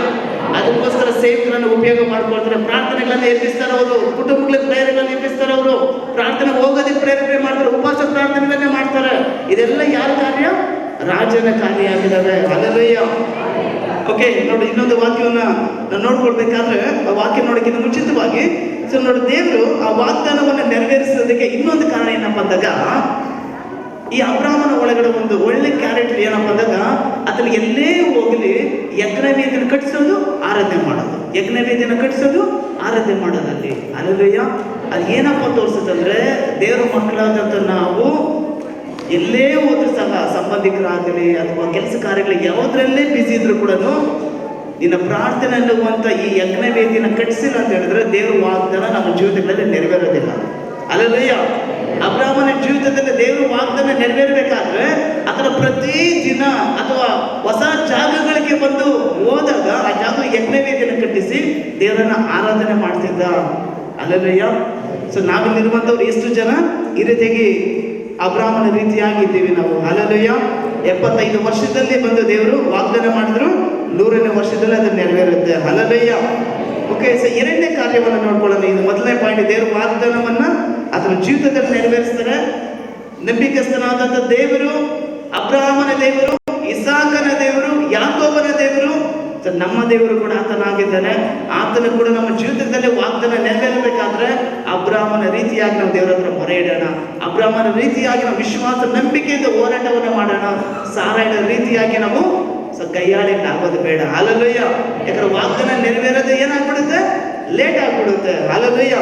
ಓಕೆ, ಎರಡನೇ ಪಾಯಿಂಟ್ ಅನ್ನು ನೋಡ್ಕೊಳ್ಳೋಣ. ಅದೇ ಅಬ್ರಾಮನ ವಿಚಾರವನ್ನು ನೋಡ್ಬೇಕಾದ್ರೆ ಅದೇ ಆದಿಕಾಂಡ 12ನೇ ಅಧ್ಯಾಯ 1-3 ವಚನ ತಗೊಂಡಾಗ, ಸೊ ಅಬ್ರಾಮ ಜೊತೆಲಿ ಹೋಗ್ತಾ ಹೋಗ್ತಾ ಯಾರನ್ನ ಜೊತೆಲಿ ಕರ್ಕೊಂಡು ಹೋಗ್ತಾನೆ, ತನ್ನ ಹೆಂಡತಿ ಆದಂತ ಸಾರೈಳನ್ನ ಇನ್ನೊಬ್ಬರಲ್ಲಿ ಯಾರನ್ನ ಕರ್ಕೊಂಡು ಹೋಗ್ತಾರೆ. ಯಾರವರು? ಓಕೆ, ತಮ್ಮನ ಮಗನಾಗಿದ್ದಾನೆ. ಚಿಕ್ಕ ವಯಸ್ಸಲ್ಲೇ ಬಂದು ಹೇಳ್ಬೇಕಾದ್ರೆ ಲೋಟ ಅವರ ತಂದೆನ ಕಳ್ಕೊಂಡಂತ ವ್ಯಕ್ತಿ ಲೋಟ ಅಣ್ಣನ ಎಲ್ಲ ಆಧಾರವಾಗಿರ್ತಾನೆ. ಯಾರಿಗೆ? ಲೋಟನಿಗೆ. ಅಂದ್ರೆ ಅಬ್ರಾಮನ ಎಲ್ಲ ಆಧಾರವಾಗಿರ್ತಾನೆ. ತನ್ನನ್ನು ಸಾಕಿದಂತ ಒಂದು ತಂದೆ ಸ್ಥಾನದಲ್ಲಿದ್ದಂಥ ಅಬ್ರಾಮ ಆ ಲೋಟನನ್ನು ಕೂಡ ಜೊತೆಲಿ ಬಂದು ಕರ್ಕೊಂಡು ಹೋಗ್ತಾನೆ ಅಲ್ಲಿ. ಹಲ್ಲೆಲೂಯಾ. ಸೊ ನೋಡ್ರಿ, ಈಗ ಅವರಿಬ್ಬರ ವಿಚಾರ ನೋಡ್ಕೊಳ್ಳೋಣ. ಎರಡನೇ ಪಾಯಿಂಟ್ ಏನಪ್ಪ ಅಂದ್ರೆ ಜೀವಿತದ ಆಯ್ಕೆ. ಅಂದ್ರೆ ನಮ್ಮ ಜೀವಿತದಲ್ಲಿ ಯಾವ ರೀತಿ ಚಾಯ್ಸ್ ಮಾಡ್ಕೊತೀವಿ ಅಥವಾ ಯಾವ ರೀತಿಯಾಗಿ ನಾವು ಆಯ್ಕೆ ಮಾಡ್ಕೊತೀವಿ ಅಂತೇಳಿ ಒಂದು ಕಡೆ ಅಬ್ರಾಮನ ಇಟ್ಕೊಳ್ಳೋಣ, ಇನ್ನೊಂದು ಕಡೆ ಲೋಟನನ್ನು ತಗೊಳ್ಳೋಣ ನಾವು. ಹಲ್ಲೆಲೂಯಾ. ಸೊ ಅಬ್ರಾಮನ ವಿಚಾರವಾಗಿ ನೋಡಿದಾಗ ಆದಿಕಾಂಡ 13ನೇ ಅಧ್ಯಾಯ 14-17 ವಚನ ತಗೊಂಡಾಗ, ಲೋಟನು ಅಬ್ರಹಾಮನನ್ನು ಬಿಟ್ಟು ಬೇರೆಯಾದ ನಂತರ ಯೆಹೋವನು ಅಬ್ರಹಾಮನಿಗೆ, ನೀನಿರುವ ಸ್ಥಳದಿಂದ ದಕ್ಷಿಣೋತ್ತರ ಪೂರ್ವ ಪಶ್ಚಿಮಗಳಿಗೆ ಕಣ್ಣೆತ್ತಿ ನೋಡು, ನೀನು ನೋಡುವ ಈ ದೇಶವನ್ನೆಲ್ಲ ನಿನಗೂ ನಿನ್ನ ಸಂತತಿಗೂ ಶಾಶ್ವತವಾಗಿ ಕೊಡುವೆನು. Okay, hallelujah, praise lord. Okay, ಇಲ್ಲಿ ಅಬ್ರಾಮ ನೋಡಿ, ಸಾಮಾನ್ಯ ಬಿಟ್ಕೊಡೋಂಥ ಸ್ವಭಾವ ದೊಡ್ಡವರಿಗಿರುತ್ತೆ, ಚಿಕ್ಕವರಿಗಿರುತ್ತೆ. ಅವ್ರ ಕ್ವಶನ್ ಹಾಕ್ಬಿಡ, ದೊಡ್ಡವರಿಗಿರುತ್ತೆ. ಕಿತ್ಕೊಂತಿನ ಜಾಸ್ತಿ ಯಾರು ಇರ್ತಾರೆ? ಚಿಕ್ಕವರೇ ಇರ್ತಾರೆ. ಅಲ್ಲಲ್ಲಯ್ಯ, ಜಾಸ್ತಿ ತೀರ್ಲಿಕ್ಕೆ ಯಾರು ಇರ್ತಾರೆ? ಚಿಕ್ಕವರು ಇರ್ತಾರೆ. ದೊಡ್ಡವರು ಇರ್ತಾರ? ಚಿಕ್ಕವರೇ ಇರ್ತಾರೆ. ನೋಡಿ, ಎಲ್ಲ ಮನೆಗಳಲ್ಲಿ ಇರುವಂಥದ್ದೇನೆ. ಯಾಕಂದ್ರೆ ಜಾಸ್ತಿ ಚಿಕ್ಕವಳು ಅಂದ ತಕ್ಷಣ ಮುದ್ದು ಮುದ್ದಾಗಿ, ಚಿಕ್ಕವಳು ಅಂದ ತಕ್ಷಣ ತುಂಬ ಮುದ್ದು ಮುದ್ದಾಗಿ ಸೊ ನೋಡ್ತೀವಿ. ತೀರ್ಲ ಜಾಸ್ತಿ ಅವರೇ ಮಾಡೋದು, ಉಪ್ಸಿದೆ. ತುಂಬ ಜಾಸ್ತಿ ಪ್ರೀತಿ ಮಾಡ್ತೀವಿ, ಅದೇ ರೀತಿ ನಾವು ಉಪ್ಸಿಬಿಡ್ತೀವಿ ಅಲ್ವಾ? ಅದೇ ರೀತಿಯಾಗಿ ಸೊ ಇಲ್ಲಿ ಇದು ವಾಕ್ಯದ ಅನುಸಾರವಾಗಿ ನಾವು ತಗೊಂಡಾಗ ಅಬ್ರಹಾಮ ಮತ್ತು ಲೋಟನನ್ನ ವಿಚಾರವಾಗಿ ತಗೊಂಡಾಗ, ಅಬ್ರಹಾಮ ಲೋಟನ ವಿಚಾರ ತಗೊಂಡಾಗ, ಅಬ್ರಹಾಮ ಬಿಟ್ಕೊಡೋಂಥ ಸ್ವಭಾವ ಸಾಮಾನ್ಯವಾಗಿ ದೊಡ್ಡವರು ಅದೇ ರೀತಿಯಾಗಿ ಇರ್ತಾರೆ ನೋಡಿ. ಅಕ್ಕಂದ್ರು ಯಾರು ಇರ್ತಾರೋ ಅಥವಾ ಅಣ್ಣಂದ್ರು ಯಾರು ಇರ್ತಾರೋ, ತಮ್ಮಂದ್ರಿಗೆ ಅಪ್ಪ ಸ್ಥಾನದಲ್ಲಿ ನೋಡ್ಕೊತಾರೆ, ಅಕ್ಕಂದ್ರು ಅಮ್ಮ ಸ್ಥಾನದಲ್ಲಿ ನೋಡ್ಕೊತಾರೆ. ನಿಜನಾ? ಸೊ ಅದೇ ರೀತಿಯಾಗಿ ಇಲ್ಲಿ ಅಬ್ರಹಾಮ ತಂದೆ ಸ್ಥಾನದಲ್ಲಿ ಇದ್ದಂಥ ಈತ ಏನ್ ಹೇಳ್ತಾರೆ ಅಂದಾಗ, ಇವ್ರಿಗೂ ಅಣ್ಣ ತಮ್ಮನಿಗಿಬ್ರು ಜಗಳ ಇರಲಿಲ್ಲ. ಆದ್ರೆ ಅಬ್ರಹಾಮ ಬಂದ ಆಸ್ತಿ ತುಂಬಾ ದೊಡ್ಡ ಆಸ್ತಿ, ತಮ್ಮನ ಆಸ್ತಿ ಕೂಡ ದೊಡ್ಡದಾಗಿ ಬೆಳೀತಾ ಇದೆ. ಆದ್ರೆ ಅವರ ಜೊತೆ ಕೆಲಸಗಾರರು, ಅಬ್ರಹಾಮನ ಕೆಲಸಗಾರರು, ಲೋಟನ ಕೆಲಸಗಾರರು ಯಾವಾಗಲೂ ಕೂಡ ಏನ್ ಮಾಡ್ತಾರೆ, ಅವರು ಜಗಳ ಆಡುವಂತ ನಿಮಿತ್ತವಾಗಿ ಅಬ್ರಹಾಮ ಒಂದು ಆಯ್ಕೆಯನ್ನು ಕೊಡ್ತಾರೆ. ಏನು ಆಯ್ಕೆ ಕೊಡ್ತಾರೆ ಅಂದ್ರೆ, ನಾವಿಬ್ರು ಸಹೋದರ ಅಲ್ವಾ, ನಾವಿಬ್ರು ಅಣ್ಣ ತಮ್ಮದ್ರಲ್ವಾ, ಏನು ಮಾಡೋದು ಬೇಡ, ನಾವು ಕಿತ್ತಾಡೋದು ಜಗಳ ಆಡೋದು ಬೇಡ. ಸೊ ಕೆಲಸಗಾರ ನಿಮಿತ್ತವಾಗಿ ನಾವು ದೂರ ಆಗೋಣ ಅಂತ ಹೇಳಿ ಅಬ್ರಹಾಮ ಏನ್ ಹೇಳ್ತಾನೆ ಅಂದ್ರೆ ಒಂದು ಆಯ್ಕೆಯನ್ನು ಕೊಡ್ತಾನೆ. ಏನಪ್ಪ ಆಯ್ಕೆ ಅಂದ್ರೆ, ನೀನು ಉತ್ತರಕ್ಕೆ ಹೋದ್ರೆ ನಾನು ಯಾವ ಕಡೆ ಹೋಗ್ತೀನಿ? ದಕ್ಷಿಣಕ್ಕೆ ಹೋಗ್ತೀನಿ. ನೀವು ಪೂರ್ವಕ್ಕೆ ಹೋದ್ರೆ ನಾನು ಪಶ್ಚಿಮಕ್ಕೆ ಹೋಗ್ತೀನಿ ಅಂತೇಳಿ ಆಯ್ಕೆ ಕೊಡ್ತಾನೆ. ಇದನ್ನು ಹೇಳಿದಂತ ಲೋಟ ಅಣ್ಣ ಪ್ರಾರ್ಥನಾ ಪೂರ್ವಕವಾಗಿ ತೀರ್ಮಾನ ತೆಗೆದುಕೊಳ್ಳುವಂತ ವ್ಯಕ್ತಿ ಆಗಿದ್ದ. ಅಣ್ಣ ಹೇಳಿದ ತಕ್ಷಣ ತಮ್ಮ ಒಂದು ಮಾತನ್ನು ಹೇಳ್ಬೋದಾಯಿತು, ಅಣ್ಣ ನನಗೆ ಗೊತ್ತಾಗ್ತಾ ಇಲ್ಲ, ನನಗೆ ನೀನೇ ಪ್ರಾರ್ಥನೆ ಮಾಡಿಬಿಟ್ಟು ನೀ ಯಾವ ಕಡೆ ಹೋಗಂತ ಹೇಳಿದ್ರೆ ನಾನು ಆ ಕಡೆ ಹೋಗ್ತೀನಿ ಅಂತ ಏನಾದರೂ ಚಾಯ್ಸ್ ಮಾಡಿ ತಗೊಂಡಿದ್ರೆ ನಿಜವಾಗ್ಲೂ ಇವತ್ತು ಕುಟುಂಬ ದೊಡ್ಡ ಸಾಕ್ಷಿಯನ್ನು ಧ್ಯಾನ ಮಾಡ್ತಾ ಇದ್ದಾರೆ. ಅಲ್ಲಲ್ಲಯ್ಯ. ಆದ್ರೆ ಅದನ್ನು ಎಡುವಿದಂಥ ಕಾರ್ಯ ನೋಡ್ಬೇಕಾದ್ರೆ ಅದೇ ನೀವು ಆದಿಕಾಂಡ 13ನೇ ಅಧ್ಯಾಯ 10-13 ವಚನ ತಗೊಂಡಾಗ ಅಲ್ಲಿ ಬರುತ್ತೆ. ಸೊ ಲೋಟ ಕಣ್ಣೆತ್ತಿ ನೋಡ್ತಾನೆ, ಆ ದಕ್ಷಿಣ ಪ್ರಾಂತ್ಯ ಪೂರ್ತಿಯಾಗಿ ಐಗುಪ್ತ, ದೇವರ ಆಯ್ಕೆ ಇರೋದಂತ ದೇಶ, ಅದು ದೇವರು ಕರೆದಂತ ಜಾಗನೇ ಅಲ್ಲ. ಅಲ್ಲಿ ನೋಡ್ಬೇಕಾದ್ರೆ ಅಲ್ಲಿ ಕಣ್ಣೆತ್ತಿ ನೋಡಿ, ನೀರಾವರಿಯನ್ನ ನೋಡಿ, ಒಳ್ಳೆ ಜಮೀನೆಲ್ಲ ನೋಡಿ, ಇದು ಕೃಷಿಗೆ ಒಳ್ಳೆ ಅನುಕೂಲ ಆಗುತ್ತಂತೇಳಿ ಆಸೆ ಪಡ್ತಾನೆ. ಹೊರ ತೋರಿಕೆನ ನೋಡಿ ಆಸೆ ಪಟ್ಟಂತ ಆ ಒಂದು ಜಾಗವನ್ನು ಆಯ್ಕೆ ಮಾಡ್ಕೊತಾನೆ. ಯಾರು? ಲೋಟ. ಆ ಜಾಗದಲ್ಲೇನೆ ಅವ್ನು ಯಾವುದೆಲ್ಲ ಕಳ್ಕೊಳ್ತಾನೆ ಅಂದ್ರೆ ತನ್ನ ಹೆಂಡತಿಯನ್ನ ಕಳ್ಕೊಳ್ತಾನೆ. ಅಲ್ಲಿ ತನ್ನ ಇಬ್ಬರು ಹೆಣ್ಣು ಮಕ್ಕಳ ಜೀವಿತ ಅಲ್ಲಿ ಹಾಳಾಗುತ್ತೆ ನೋಡ್ಬೇಕಾದ್ರೆ. ಅದೇ ಸೊದೋಮ್ ಗೊಮೋರ ಪಟ್ಟಣವಾಗಿ ದೇವರ ಬೆಂಕಿಯಿಂದ, ದೇವರ ಕೋಪಕ್ಕೆ ಗುರಿಯಾದಂಥ ಊರನ್ನು ಆಯ್ಕೆ ಮಾಡ್ಕೊಳ್ತಾನೆ. ಯಾರು? ಲೋಟ. ಹಲ್ಲೆಲೂಯಾ. ಇನ್ನು ನಿಮಗೆ ಸ್ವಲ್ಪ ಮಾತ್ರ ಬಗ್ಗೆ ಹೇಳೋದೇನಪ್ಪ ಅಂತ ಹೇಳಿದ್ರೆ, ಆ ಊರನ್ನ ನಾಶ ಮಾಡಬೇಕಂತ ದೇವದೂತರು ಹೋದಾಗಲೂ ಕೂಡ ಆ ಲೋಟನನ್ನ ಇಬ್ಬರು ಹೆಣ್ಣು ಮಕ್ಕಳನ್ನ ಕುಟುಂಬನ ಕಾಪಾಡಿದ್ದಂತ ನೋಡ್ಬೇಕಾದ್ರೆ ಆ ಅಣ್ಣನಾದಂತ ಅಬ್ರಾಹ್ಮನೇ. ಅಲ್ಲಲ್ಲಯ್ಯ, ಎಲ್ಲಿರುವಂತ ಎಷ್ಟು ಜನ ನೀವು ಅಣ್ಣ ತಮ್ಮಂದ್ರ ಅಕ್ಕ ತಂಗಿರಿದ್ದೀರಾ, ನಿಮ್ಮ ತಂಗಿಯಂದಿರ ಅಥವಾ ನಿಮ್ಮ ಅಕ್ಕಂದ್ರ ಕುಟುಂಬನ ಹಾಳು ಮಾಡೋದಕ್ಕಾಗ್ಲಿ ಅಥವಾ ಅವ್ರ ಜೀವಿತಗಳನ್ನ ಹಾಳು ಮಾಡೋದಕ್ಕಾಗ್ಲಿ ಒಂದು ಅಬ್ರಾಹ್ಮನ ರೀತಿ ನೀತಿವಂತರಾಗಿರಕ್ ಆಗಲ್ವಾ? ಇದೊಂದು ಪ್ರಶ್ನೆ ಇದು. ಅಲ್ಲದಯ್ಯ, ಅದ್ರ ಅಬ್ರಾಹ್ಮ ಬಂದು ದೇವರ ಹತ್ರ ಮೊರೆ ಇಡ್ತಾನೆ. ಅಲ್ಲಿ ಸಂಹಾರ ಮಾಡಕ್ ಹೋಗ್ತಾ ಇದ್ದಂತ ದೇವದೂತನ ತಡೆಯಿರ್ತಾನೆ. ಅಲ್ಲಿ ತಡೆದು ತನ್ನ ಕುಟುಂಬಕ್ಕೆ ಕರೆತಂದು ಸನ್ಮಾನ ಮಾಡ್ತಾನೆ. ಅವ್ರ ಊಟ ಉಪಚಾರಗಳನ್ನ ಮಾಡಿ ಇವ್ರು ಎಲ್ಲಿಗೆ ಹೋಗ್ತಾ ಇದ್ರು, ಏನು ಕಾರ್ಯ ಮಾಡ್ತಾರೆ ತಿಳ್ಕೊಳ್ತಾನೆ. ಯಾರಂದ್ರೆ ಅಬ್ರಾಹ್ಮ. ಅಲ್ಲದಯ್ಯ, ಇದೇನಪ್ಪ ತೋರ್ಸತ್ತ ಅಂತ ನೋಡ್ಬೇಕಾದ್ರೆ ಇಲ್ಲಿ ಬಂದಂತ ನಾವು ಎಷ್ಟು ಜನ ನಮ್ಮ ಸಂಬಂಧಿಕರು ಅಥವಾ ಆ ಒಡ ಹುಟ್ಟಿದವರನ್ನ ಅವರ ರಕ್ಷಣೆ ಮಾರ್ಗಕ್ಕೆ ಸಭೆಗೆ ಕರೆತರೋದಕ್ಕೆ ಅಥವಾ ಅವ್ರ ಬಿಡುಗಡೆ ಆಗಲ್ಪಡೋದಕ್ಕೆ ಆ ಸೊದೋಮ ಗೊಮೋರ ಪಟ್ಟಣ ಯಾವ ರೀತಿ ಬೆಂಕಿಯಿಂದ ನಾಶ ಆಗುತ್ತೋ ಅದೇ ರೀತಿಯಾಗಿ ನಮ್ಮ ಸಂಬಂಧಿಕರಾಗಿ ಒಡ ಹುಟ್ಟಿದವರು ಬಂದು ನರಕದ ಬೆಂಕಿಯಲ್ಲಿ ನಾಶ ಆಗ್ತಾರೆ. ಅವರು ನಮ್ಗೆ ಸತ್ಯ ಗೊತ್ತಿದ್ರು ಸಹ ಅದ್ರ ಅಬ್ರಾಹ್ಮನ ರೀತಿಯಾಗಿ ಮೊರೆ ಇಡೋದಿಲ್ಲ. ಅಬ್ರಾಹ್ಮನ ರೀತಿಯಾಗಿ ಬಂದು ಅವ್ರನ್ನ ಚೆನ್ನಾಗಿ ನೋಡ್ಕೊಳ್ಳೋದಾಗ್ಲಿ, ಅಬ್ರಾಹ್ಮನ ರೀತಿಯಾಗಿ ಅವರನ್ನ ರಕ್ಷಣೆ ಮಾರ್ಗಕ್ಕೆ ಕರೆತರೋದಕ್ಕಾಗಲಿ ಯಾವ ಪ್ರಯತ್ನ ಕೂಡ ನಾವು ಮಾಡಿಲ್ಲ ಅನ್ನೋದಾದ್ರೆ ಅಬ್ರಾಹ್ಮನ ಜೀವಿತದಲ್ಲಿ ನೆರವೇರಿದಂತ ವಾಗ್ದಾನ ನಮ್ಮ ಜೀವಿತದಲ್ಲಿ ನೆರವೇರುತ್ತಾ? ನೋವೇ ಚಾನ್ಸೇ ಇಲ್ಲ, ಅದು ನೆರವೇರೋದೇ ಇಲ್ಲ.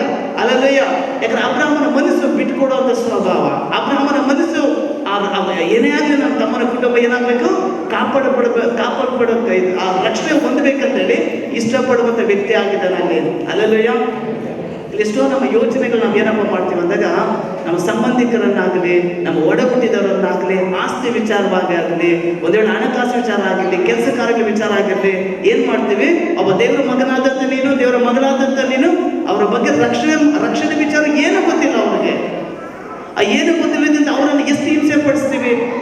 ಅವ್ರ ದೇವರ ಬಳಿಗೆ ಬರೋದಕ್ಕೆ ಒಂದು ಅಡ್ಡ ಗೋಡೆಗಳ ರೀತಿಯಾಗಿ ತಯಾರಾಗೋದಾದ್ರೆ ದೇವರ ಕೋಪ ನಿನ್ನ ಮೇಲೆ ಬರೋದಿಲ್ವಾ?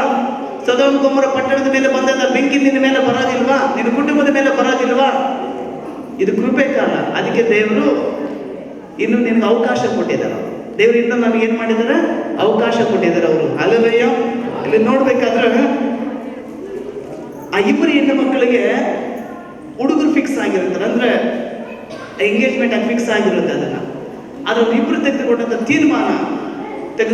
ತೀರ್ಮಾನ ಅಲ್ಲಿ ದೇವದೂತರೇ ಆ ಲೋಟನ ಹೆಂಡತಿ ಇಬ್ಬರು ಹೆಣ್ಣು ಮಕ್ಕಳನ್ನ ಬಂದು ಆ ಸೊದೋಮ ಗೊಮೋರ ಪಟ್ಟಣದಿಂದ ಹೊರಗಡೆ ಕರ್ಕೊಂಡು ಬರ್ತಾನೆ ಅವರು. ಅಲ್ಲಲ್ಲಯ್ಯ, ಅದ್ರಲ್ಲಿ ಆದಂತ ಕಾರ್ಯ ಏನಂತ ನೋಡ್ಬೇಕಾದ್ರೆ ಲೋಟನ ಹೆಂಡತಿ ಅಯ್ಯೋ ನನ್ನ ಹೆಣ್ಣು ಮಕ್ಕಳಿಗೆ ಒಂದು ಫಿಕ್ಸ್ ಆದಂತ ಹುಡುಗರು ಕೂಡ ಅಲ್ಲೇ ಇದ್ದಾರಲ್ವಾ, ಪಾಪ ಇವ ಮನುಷ್ಯನ ಅಲ್ಲೇ ಇದ್ದೇನೋ, ಆ ಸೊದೋಮ ಗೊಮೋರ ಪಟ್ಟಣದಲ್ಲೇ ಇದ್ದೇನೋ ಮನೆ ಮೇಲೆ ಪಾಪ. ಇವತ್ತು ಎಷ್ಟೋ ಜನ ಸಭೆಗೆ ಬಂದರೂ ಕೂಡ ಬಂದು ಮನಸ್ಸು ಪೂರ್ತಿ ಬಂದು ಮನೇಲಿ ಇರುತ್ತೆ. ಮತ್ತೆ ವಸ್ತ್ರಕ್ಕೆ ನಾನು ಹೋಗಿದ್ದೆ, ಇವತ್ತು ಇನ್ನೊಂದು ವಸ್ತ್ರಕ್ಕೆ ಶುರು ಆಗುತ್ತೆ. ಭಾನುವಾರ ಬೇರೆ ಮನೇಲಿ ಫ್ರಿಜ್ಜಲ್ಲಿ ಇಟ್ಟಿದ್ರು ಕೂಡ ಇಲ್ಲೇ ಗಮನ ಎಲ್ಲ ಎಲ್ಲೋಗಿರುತ್ತೆ. ಆ ಚಿಕನ್ ಒಳಗಡೆ ಇಟ್ಟಿದ್ದೆ, ನೆಂಟರು ಮಧ್ಯಾಹ್ನ ಬರ್ತಾರೆ ಅಲ್ಲಲ್ಲ, ಏನು ಅದು ಯಾವ ರೀತಿಯಾಗಿ ಲೋಟನ ಇಟ್ಟಿದ್ದ ರೀತಿಯಾಗಿ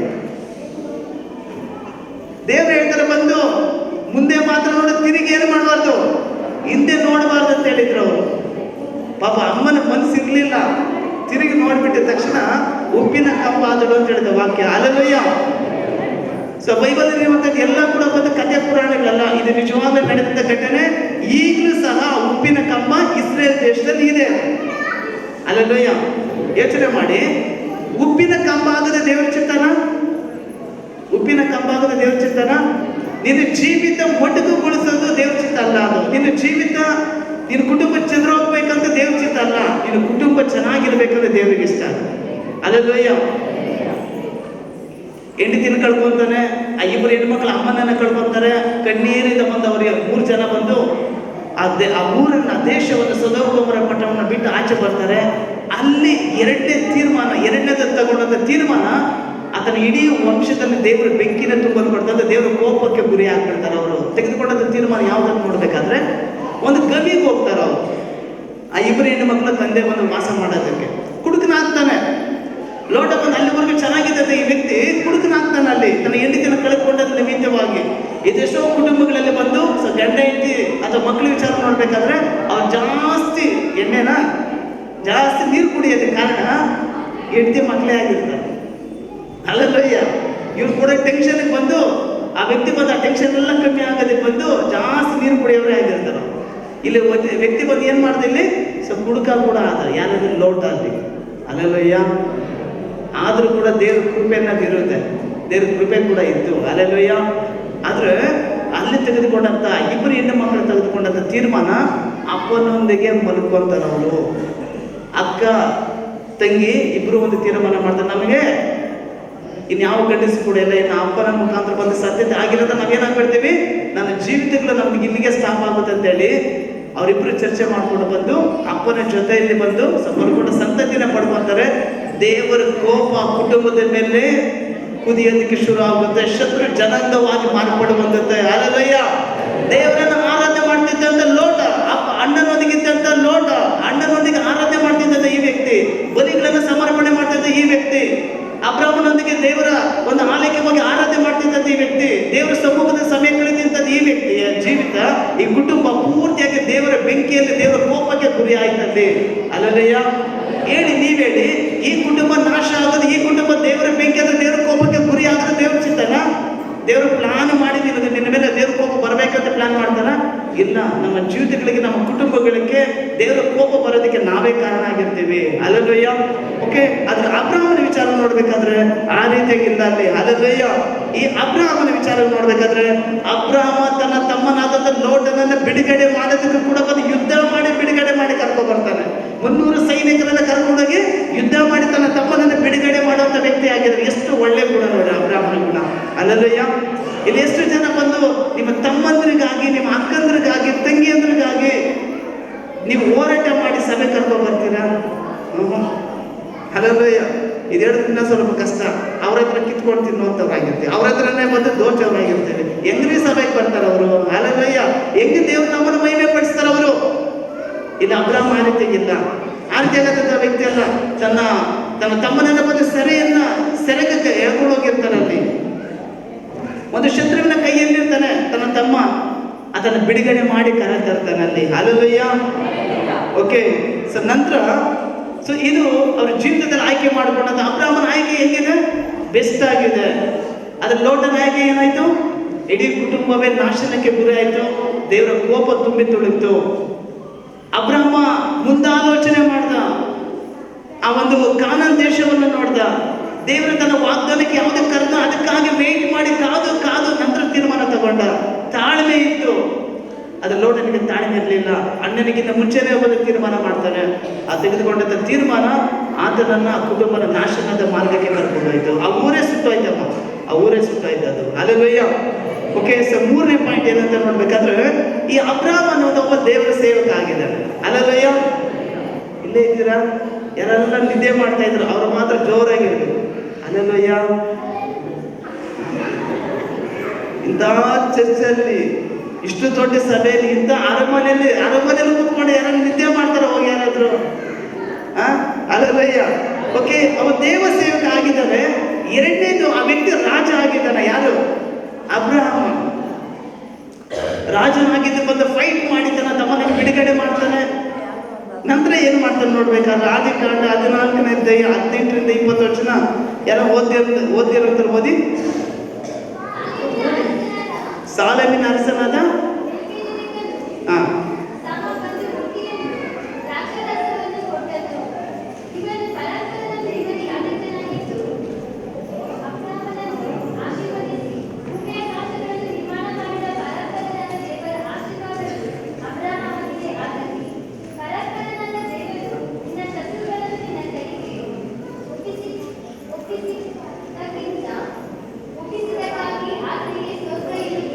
ಆಮೇಲೆ. Okay, hallelujah, praise the lord. ಇದು ಆದಿಕಾಂಡ 12ನೇ ಅಧ್ಯಾಯ 18ರಿಂದ 20ನೇ ವಚನ ತಗೊಂಡಾಗ ಲೋಟನನ್ನು ಬಿಡುಗಡೆ ಮಾಡಬೇಕಾದ್ರೆ ಅಬ್ರಾಹ್ಮ ರಾಜನಾಗಿ ಯುದ್ಧ ಮಾಡಿ ತನ್ನ ತಮ್ಮನನ್ನು ಬಿಡುಗಡೆ ಮಾಡೋದ್ರೊಂದಿಗೆ ಜೊತೆಗೆ ಅಲ್ಲಿರುವಂಥ ಅನೇಕ ಬೆಳ್ಳಿ ಬಂಗಾರಗಳನ್ನ, ಆಸ್ತಿಗಳನ್ನ ತಗೋಬರ್ತಾನೆ. ಅಲ್ಲಿ ಆಸ್ತಿಗಳಂದ್ರೆ ಏನಂದ್ರೆ ಬಿಲ್ಡಿಂಗ್ ಎತ್ಕೊಂಡ್ ಬಂದಿದ್ದೆ ಅಲ್ಲ, ಬೆಳ್ಳಿ ಬಂಗಾರಗಳನ್ನ, ಕತ್ತೆಗಳನ್ನ, ಒಂಟೆಗಳನ್ನ, ಕುರಿ ದನಗಳನ್ನೆಲ್ಲ ಬಂದು ಅವಾಗೆಲ್ಲ ಅದೇ ದೊಡ್ಡ ಆಸ್ತಿಗಳು, ಅದನ್ನೆಲ್ಲ ತಗೋಬರ್ತಾನೆ. ಯಾರು? ಅಬ್ರಹಾಮ. ತಗೊಬಂದಂತ ಈ ವ್ಯಕ್ತಿಯನ್ನ ಬಂದು ಒಬ್ಬ ಯಾಜಕ ಎದುರುಗೊಳ್ತಾನೆ. ಆ ಯಾಜಕನ ಹೆಸರು ಏನಂದ್ರೆ ಮೆಲ್ಕಿಸೆದೆಕ್ ಅಂತೇಳಿ. ಮೆಲ್ಕಿಚೆದೆಕ್ ಅನ್ನೋದು ಬರುತ್ತೆ ಅಲ್ಲಿ. ನಿಮಗೆ ಸ್ವಲ್ಪ ಆಳವಾಗಿದ್ರೆ ಇಬ್ರಿಯ ಬರೆದ ಪತ್ರಿಕೆ 7ನೇ ಅಧ್ಯಾಯ 1-4 ವಚನ ನೋಡ್ಬೇಕಾದ್ರೆ ಓದಕ್ಕೆ ಹೋಗ್ಬೇಡಿ, ನಾನು ಅದು ಇರೋದ ಪಾಯಿಂಟ್ಸ್ ಮಾತ್ರ ಹೇಳ್ಬಿಡ್ತೀನಿ. ಅದು ತಗೊಂಡಾಗ ಮೆಲ್ಕಿಚೆದೆಕ್ ಏನಾಗಿದ್ದಾನೆ? ಅರಸ ಆಗಿದ್ದಾನೆ, ರಾಜ ಆಗಿದ್ದಾನೆ, ಪರಾತ್ಪರನಾದ ದೇವರ ಯಾಜಕ ಆಗಿದ್ದಾನೆ, ನೀತಿಯ ರಾಜ ಆಗಿದ್ದಾನೆ, ಸಮಾಧಾನ ರಾಜ ಆಗಿದ್ದಾನೆ, ದೇವರ ಮಗನಿಗೆ ಸರಿ ಸಮಾನ ಆಗಿದ್ದಾನೆ. ಹಲ್ಲೆಲೂಯಾ. ನಮ್ಮ ಯೇಸು ಸ್ವಾಮಿಗೆ ಸರಿ ಸಮಾನನಾದಂಥ ಒಬ್ಬ ಯಾಜಕ ಅಂದ್ರೆ ಈ ಮೆಲ್ಕಿಚೆದೆಕನಾಗಿದ್ದಾನೆ. ಹಲ್ಲೆಲೂಯಾ. ಅಲ್ಲಿಗೆ ನಮ್ಮ ಪರಲೋಕದಲ್ಲಿರುವಂಥ ದೇವರನ್ನ ಬಿಟ್ರೆ ಅಷ್ಟು ದೊಡ್ಡ ಯಾಜಕ, ಅಷ್ಟು ನೀತಿ ಉಳ್ಳಂತ ಒಬ್ಬ ಯಾಜಕ ಅಂತ ನೋಡ್ಬೇಕಾದ್ರೆ ಯಾರಾಗಿದ್ದಾನೆ ಇಲ್ಲಿ? ಮೆಲ್ಕಿಚೆದೆಕ್ ಆಗಿದ್ದಾನೆ.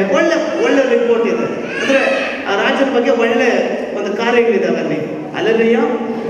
ನೀವು ಅದರಲ್ಲಿ ಇಬ್ಬರೇ ಬರೆದ ಪತ್ರಕ್ಕೆ ನೀವು ಇನ್ನೂ ಒಂದು 5-7 ವಚನ ಓದ್ಕೊಂಡ್ರೆ ಗೊತ್ತಾಗುತ್ತೆ. ಅದರಲ್ಲಿ ಏನಪ್ಪ ಅಂದಾಗ ಇದನ್ನು ಅಬ್ರಹಾಮನಿಗೆ ಪಾಸ್ಟ್ ಅಲ್ಲ, ಅಬ್ರಹಾಮನಿಗೆ ಯಾಜಕ ಅಲ್ಲ ಅಲ್ಲಿ, ಆದ್ರೆ ಆ ಯಾಜಕನ ಸ್ಥಾನವನ್ನು ತುಂಬಿಸ್ತಾ ಇದ್ದಾನೆ ಇಲ್ಲಿ. ಲೇವಿಯ ಅಲ್ಲಿ ಬರೋದಲ್ಲಿ ಲೇವಿಯ ಜವಾಬ್ದಾರಿಯಲ್ಲಿ ದಶಮಾಂಶ ಕಾಣಿಕೆ ಅಂತೆಲ್ಲ ಬರುತ್ತೆ. ಅದರಲ್ಲಿ ಅವು ನೀವು ಓದ್ಕೊಂಡ್ರೆ ಗೊತ್ತಾಗುತ್ತೆ. ತನ್ನ ಸೇವಕ ಅಬ್ರಹಾಮನಿಗೆ ಪಾಸ್ಟ್ ಅಲ್ಲ, ಯಾರಿಗೆ ಮೆಲ್ಕಿಚೆದೆಕ, ಆದ್ರೆ ಆ ಸ್ಥಾನವನ್ನು ತುಂಬಿಸ್ತಾ ಇದ್ದಾನಲ್ಲಿ. ನಮ್ಮ ಸಂಪಾದನೆಗಳಲ್ಲಿ ಮಲಾಕಿ 3ನೇ ಅಧ್ಯಾಯ 10ನೇ ವಚನ ನಿಮಗೆಲ್ಲ ಗೊತ್ತಿರುವಂಥದ್ದು, ಜಾಸ್ತಿ ಸರಿ ನೀವು ಧ್ಯಾನ ಮಾಡಿರ್ತೀರ. ಈ ಮಲಾಕಿ 3ನೇ ಅಧ್ಯಾಯ 10ನೇ ವಚನ ತಗೊಂಡಾಗ ಈ ದಶಮಾಂಶ ನನಗೋಸ್ಕರ ಪ್ರತ್ಯಕ್ಷಿಸಲ್ಪಡಬೇಕಾಗಿರುವಂತ ಪದಾರ್ಥ ಯಾರ್ದಂಥದ್ದು? ಅದು ದೇವರದಂತಲ್ಲಿ. ನರ ಮನುಷ್ಯ ದೇವರಿಂದ ಕದ್ದುಕೊಳ್ಳಬಹುದು ಅಂತ ಬರುತ್ತೆ ಅಲ್ಲಿ. ಮತ್ತೆ ನರ ಮನುಷ್ಯ ದೇವರಿಂದ ಕದ್ದುಕೊಳ್ಳುವಂತ ಕಾರಣ ಆ ಶಾಪಗ್ರಸ್ತನಾಗ್ತಾನೆ ಅಂತ ಹೇಳ್ತೇವೆ ವಾಕ್ಯದಲ್ಲಿ. ಅಬ್ರಹಾಮ ಶಾಪಗ್ರಸ್ತನಾಗೋದು ಯಾರಿಗೆ ಇಷ್ಟ ಇಲ್ಲ? ಮೆಲ್ಕಿಚೆದೆಕ್ ಆ ಸೇವಕನಿಗೆ ಇಷ್ಟ ಇಲ್ಲ ಅಲ್ಲಿ. ಅದಕ್ಕೆ ಅದನ್ನು ತೆಗೆದುಕೊಂಡು ಬಂದಾಗ ಈ ಸೇವಕ ಎದುರುಗೊಳ್ತಾನೆ ಅಲ್ಲಿ. ಅಲ್ಲಿಗೆ ಎಲ್ಲವೂ ಹೋಗ್ಬೇಕಂತ ದಶಮಾಂಶನ ಈ ವ್ಯಕ್ತಿ ಅದು ಈ ಮೆಲ್ಕಿಚೆದೆಕ್ ತಗೊಂಡಲ್ಲಿ ಈತ ನೀತಿಯ ರಾಜ. ದೇವರ ರಿಪೋರ್ಟ್ ಕೊಡ್ತಾ ಇದ್ದಾರೆ ಇಬ್ಬರೇ ಬರೆದ ಪತ್ರಿಕೆಯಲ್ಲಿ. ನೀತಿಯ ರಾಜ, ಒಳ್ಳೆ ವ್ಯಕ್ತಿ ಆಗಿದ್ದಾನಂತ ಅಲ್ಲಿ ಸೇವಕನ ಸ್ಥಾನವನ್ನು ತುಂಬಿಸ್ತಾ ಇದ್ದಾನೆ. ವ್ಯಕ್ತಿ ಏನ್ ಮಾಡ್ತಾನೆ? ರೊಟ್ಟಿಯನ್ನ ದ್ರಾಕ್ಷಾರಸವನ್ನ ಕೊಡ್ತಾನೆ. ಯಾರಿಗೆ? ಅಬ್ರಹಾಮನಿಗೆ. ನಮ್ಗೆ ರೊಟ್ಟಿ ಅಂದ್ರೆ ನಮಗೆ ಕರ್ತನ ಭೋಜನ ಯಾರು ಕೊಡೋರಾಗಿರ್ಬೇಕಂದ್ರೆ ನಮ್ಮ ಸೇವಕರು ಕೊಡೋರಾಗಿರ್ಬೇಕು, ನಮ್ಮ ಸಭಾಪಾಲಕರಂತ ತಗೊಳ್ಳೋರಾಗಿರ್ಬೇಕು. ಒಂದು ವೇಳೆ ನಾವು ಸಭೆಗೆ ಬಂದು ಈ ಜಾಗದಾಗ ತಗೊಳ್ತಾ ಇದ್ದು ನಾವು ಬೇರೆ ಕಡೆ ಏನಾದ್ರೂ ಬಂದು ತಗೊಳ್ಳೋರಾಗಿದ್ರೆ, ಒಂದು ವೇಳೆ ಬರಕ್ಕಾಗದ ಪರಿಸ್ಥಿತಿ ತಗೊಂಡಿರ್ಬೋದೇನೋ, ಒಂದು ವೇಳೆ ಬೇಕಂತೇಳಿ ನೀವು ಬೇರೆಯವ್ರ ಹತ್ರ ಬಂದು ತಗೊಳ್ಳೋದಾದ್ರೆ ವಾಕ್ಯದ ಪ್ರಕಾರ ಶಾಪ ಅದು. ಯಾಕಂದ್ರೆ ಬೈಬಲ್ ವಾಕ್ಯದ ಪ್ರಕಾರ ನೋಡ್ಬೇಕಾದ್ರೆ ನಿನಗಾಗಿ ನಿನ್ನ ಹಿತಕ್ಕಾಗಿ ಇಟ್ಟಿದ್ದಾನಲ್ವಾ ಅಂತ ಬರುತ್ತೆ ವಾಕ್ಯ. ಸೇವಕರನ್ನ ದೇವರು ನಿನ್ನ ಹಿತಕ್ಕಾಗಿ ಒಳ್ಳೇದಕ್ಕಾಗಿನೇ ಇಟ್ಟಿದ್ದಾನೆ ಅಂತ ಬರುತ್ತೆ ಅಲ್ಲಿ. ಅಲ್ಲೆಲ್ಲಯ್ಯ. ಇಲ್ಲಿ ನೋಡ್ಬೇಕಾದ್ರೆ ಅದನ್ನ ರೊಟ್ಟಿ ದ್ರಾಕ್ಷಾರಸ ತೆಗೆದುಕೊಂಡ ನಂತರ ಕೂಡ ನೋಡಿ ಅಬ್ರಹಾಮ ಬಂದು ಎಲ್ಲಾ ವಸ್ತುಗಳಲ್ಲಿ 10ನೇ ಒಂದು ಭಾಗವನ್ನು ಯಾರು ಕೊಡ್ತಾನೆ ಅಲ್ಲಿ? ಆ ಮೆಲ್ಕಿಚೆದೆಕನಿಗೆ ಕೊಟ್ಟು ದೇವರ ಆಶೀರ್ವಾದವನ್ನು ಪಡ್ಕೊಳ್ತಾನೆ. ಅಲ್ಲೆಲ್ಲಯ್ಯ. ಸೊ ಅಲ್ಲಿಗೆ ಒಂದು ತಿಳ್ಕೋಬೇಕು, ಅಬ್ರಹಾಮ ಬಂದು ಬರೀ ತಮ್ಮನ ಬಿಡುಗಡೆ ಮಾಡಿದ್ರಲ್ಲಿ ಮಾತ್ರ ಅಲ್ಲ, ತನ್ನ ಕುಟುಂಬವನ್ನು ಅಭಿವೃದ್ಧಿಗೆ ಮಾತ್ರ ಅಲ್ಲ, ದೇವರ ಸೇವೆಯನ್ನು ಕೂಡ ಬಲವಾಗಿರುವಂತ ವ್ಯಕ್ತಿ ಆಗಿದ್ದಾನೆ ಅಬ್ರಹಾಮ. ಅಲ್ಲೆಲ್ಲಯ್ಯ.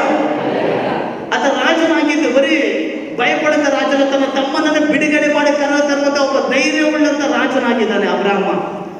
ನಂತರ ನೋಡ್ಬೇಕಾದ್ರೆ ಒಬ್ಬ ಕೊಡುವಂತ ವ್ಯಕ್ತಿ ಕೂಡ ಯಾರಾಗಿದ್ದಾನೆ? ಅಬ್ರಹಾಮ ಆಗಿದ್ದಾನೆ. ಹಲ್ಲೆಲೂಯ. ನಾವು ಈ ಕಾರ್ಯಗಳಲ್ಲಿ ದೇವರ ವಾಗ್ದಾನ ನಮ್ಮ ಜೀವಿತದಲ್ಲಿ ನೆರವೇರಬೇಕಾದ್ರೆ, ಈ ಕಾರ್ಯಗಳೆಲ್ಲ ನಮ್ಮ ಜೀವಿತಗಳು ಇರೋದಾದ್ರೆ ದೇವರ ವಾಗ್ದಾನಗಳು ನಮ್ಮ ಜೀವಿತಗಳಲ್ಲಿ ನೆರವೇರುತ್ತೆ. ಅದು ಹಲ್ಲೆಲೂಯ. ಅಥವಾ ತೆಗೆದುಕೊಂಡಂತ ತೀರ್ಮಾನ ಆಗಿರಲಿ, ಲೋಟಲ್ಲಿ ತೆಗೆದುಕೊಂಡ ತೀರ್ಮಾನ ಆಗಲಿ. ನಂತರ ನೋಡ್ಬೇಕಾದ್ರೆ 4ನೇ ಪಾಯಿಂಟ್ ಅನ್ನು ನೋಡ್ಕೊಳ್ಳೋಣ ನಾವು. ಅದನ್ನ ಆದಿಕಾಂಡ 12ನೇ ಅಧ್ಯಾಯ 1ನೇ ವಚನ ಓದಿ.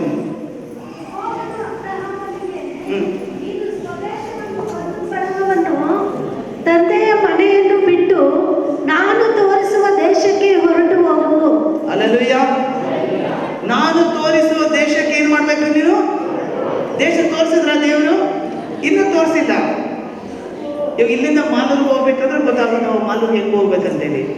ಇಲ್ಲಿಂದ ಬಂದು ನೀನು ಇಂಗ್ಲೆಂಡ್ಗೆ ಹೋಗಿ ಬಂದ್ಬಿಡಂತ ಹೆಂಗೆ ಹೋಗ್ತೀರ? ಅವಾಗ ಹೆಂಗೆ ಮಿಕ ಅಂತ ನೋಡ್ತೇವೆ ಬೇರೆಯವ್ರನ್ನ ಅಲ್ವಾ? ಗೊತ್ತಾಗಲ್ಲ. ಅದು ದೇವರು ಯಾವ ಅಡ್ರೆಸ್ ಅಂತ ಹೇಳಿಲ್ಲ. ಅಬ್ರಾಹ್ಮಣನ ಕರೆದಾಗ ಯಾವ ರೀತಿ ನಂಬಿಕಸ್ಥಿಕನಾಗಿ ಇದ್ನೋ ಆ ವಾಗ್ದಾನ ನೆರವೇರಬೇಕಾದ್ರೆ ಅನೇಕ ಏರುಪೇರುಗಳು ಆತನ ಜೀವಿತದಲ್ಲಿ ಆಗುತ್ತೆ.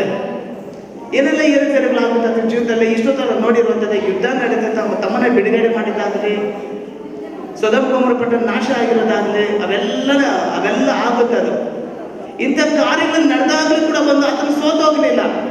ಧೈರ್ಯ ಉಳ್ಳತನಾಗಿ ಬಂದು ಎಲ್ಲ ಫೇಸ್ ಮಾಡ್ತಾನೆ ಆ ವ್ಯಕ್ತಿ. ಅಲ್ಲಯ್ಯ, ಇಲ್ಲಿ ಆದಿಕಾಂಡ 12:1 ತಗೊಂಡಾಗ ನಾನು ತೋರಿಸುವ ದೇಶಕ್ಕೆ, ಆ ದೇಶ ಯಾವುದು? ಕಾನಾನ್ ದೇಶ. ನಂತರ ಬರುತ್ತೆ ಕಾನಾನ್ ದೇಶ ಅಂತೇಳಿ. ಆ ಕಾನಾನ್ ದೇಶಕ್ಕೆ ಏನು ಮಾಡ್ಬೇಕು? ನೀನು ಹೋಗ್ಬೇಕು, ಹೊರಡಬೇಕು. ಆ ಕಾನಾನ್ ದೇಶ ಬಗ್ಗೆ ನೋಡ್ಬೇಕಾದ್ರೆ ಬೈಬಲ್ ವಾಕ್ಯ ಏನಿರುತ್ತೆ? ಕಾನಾನ್ ದೇಶ ಬಂದು ಹಾಲು ಜೇನು ಹರಿಯುವಂಥ ದೇಶ. ಹಾಲು ಜೇನು. ಹಾಲು ಬಂದು ಆರೋಗ್ಯಕ್ಕೆ ಸಂಬಂಧಪಡುತ್ತೆ, ಜೇನು ಬಂದು ಒಂದು ಪುಷ್ಟಿಗೆ ಮೂಳೆಗಳಿಗೆ ಬಲವನ್ನು ಕೊಡುವಂಥದ್ದಾಗಿರುತ್ತೆ.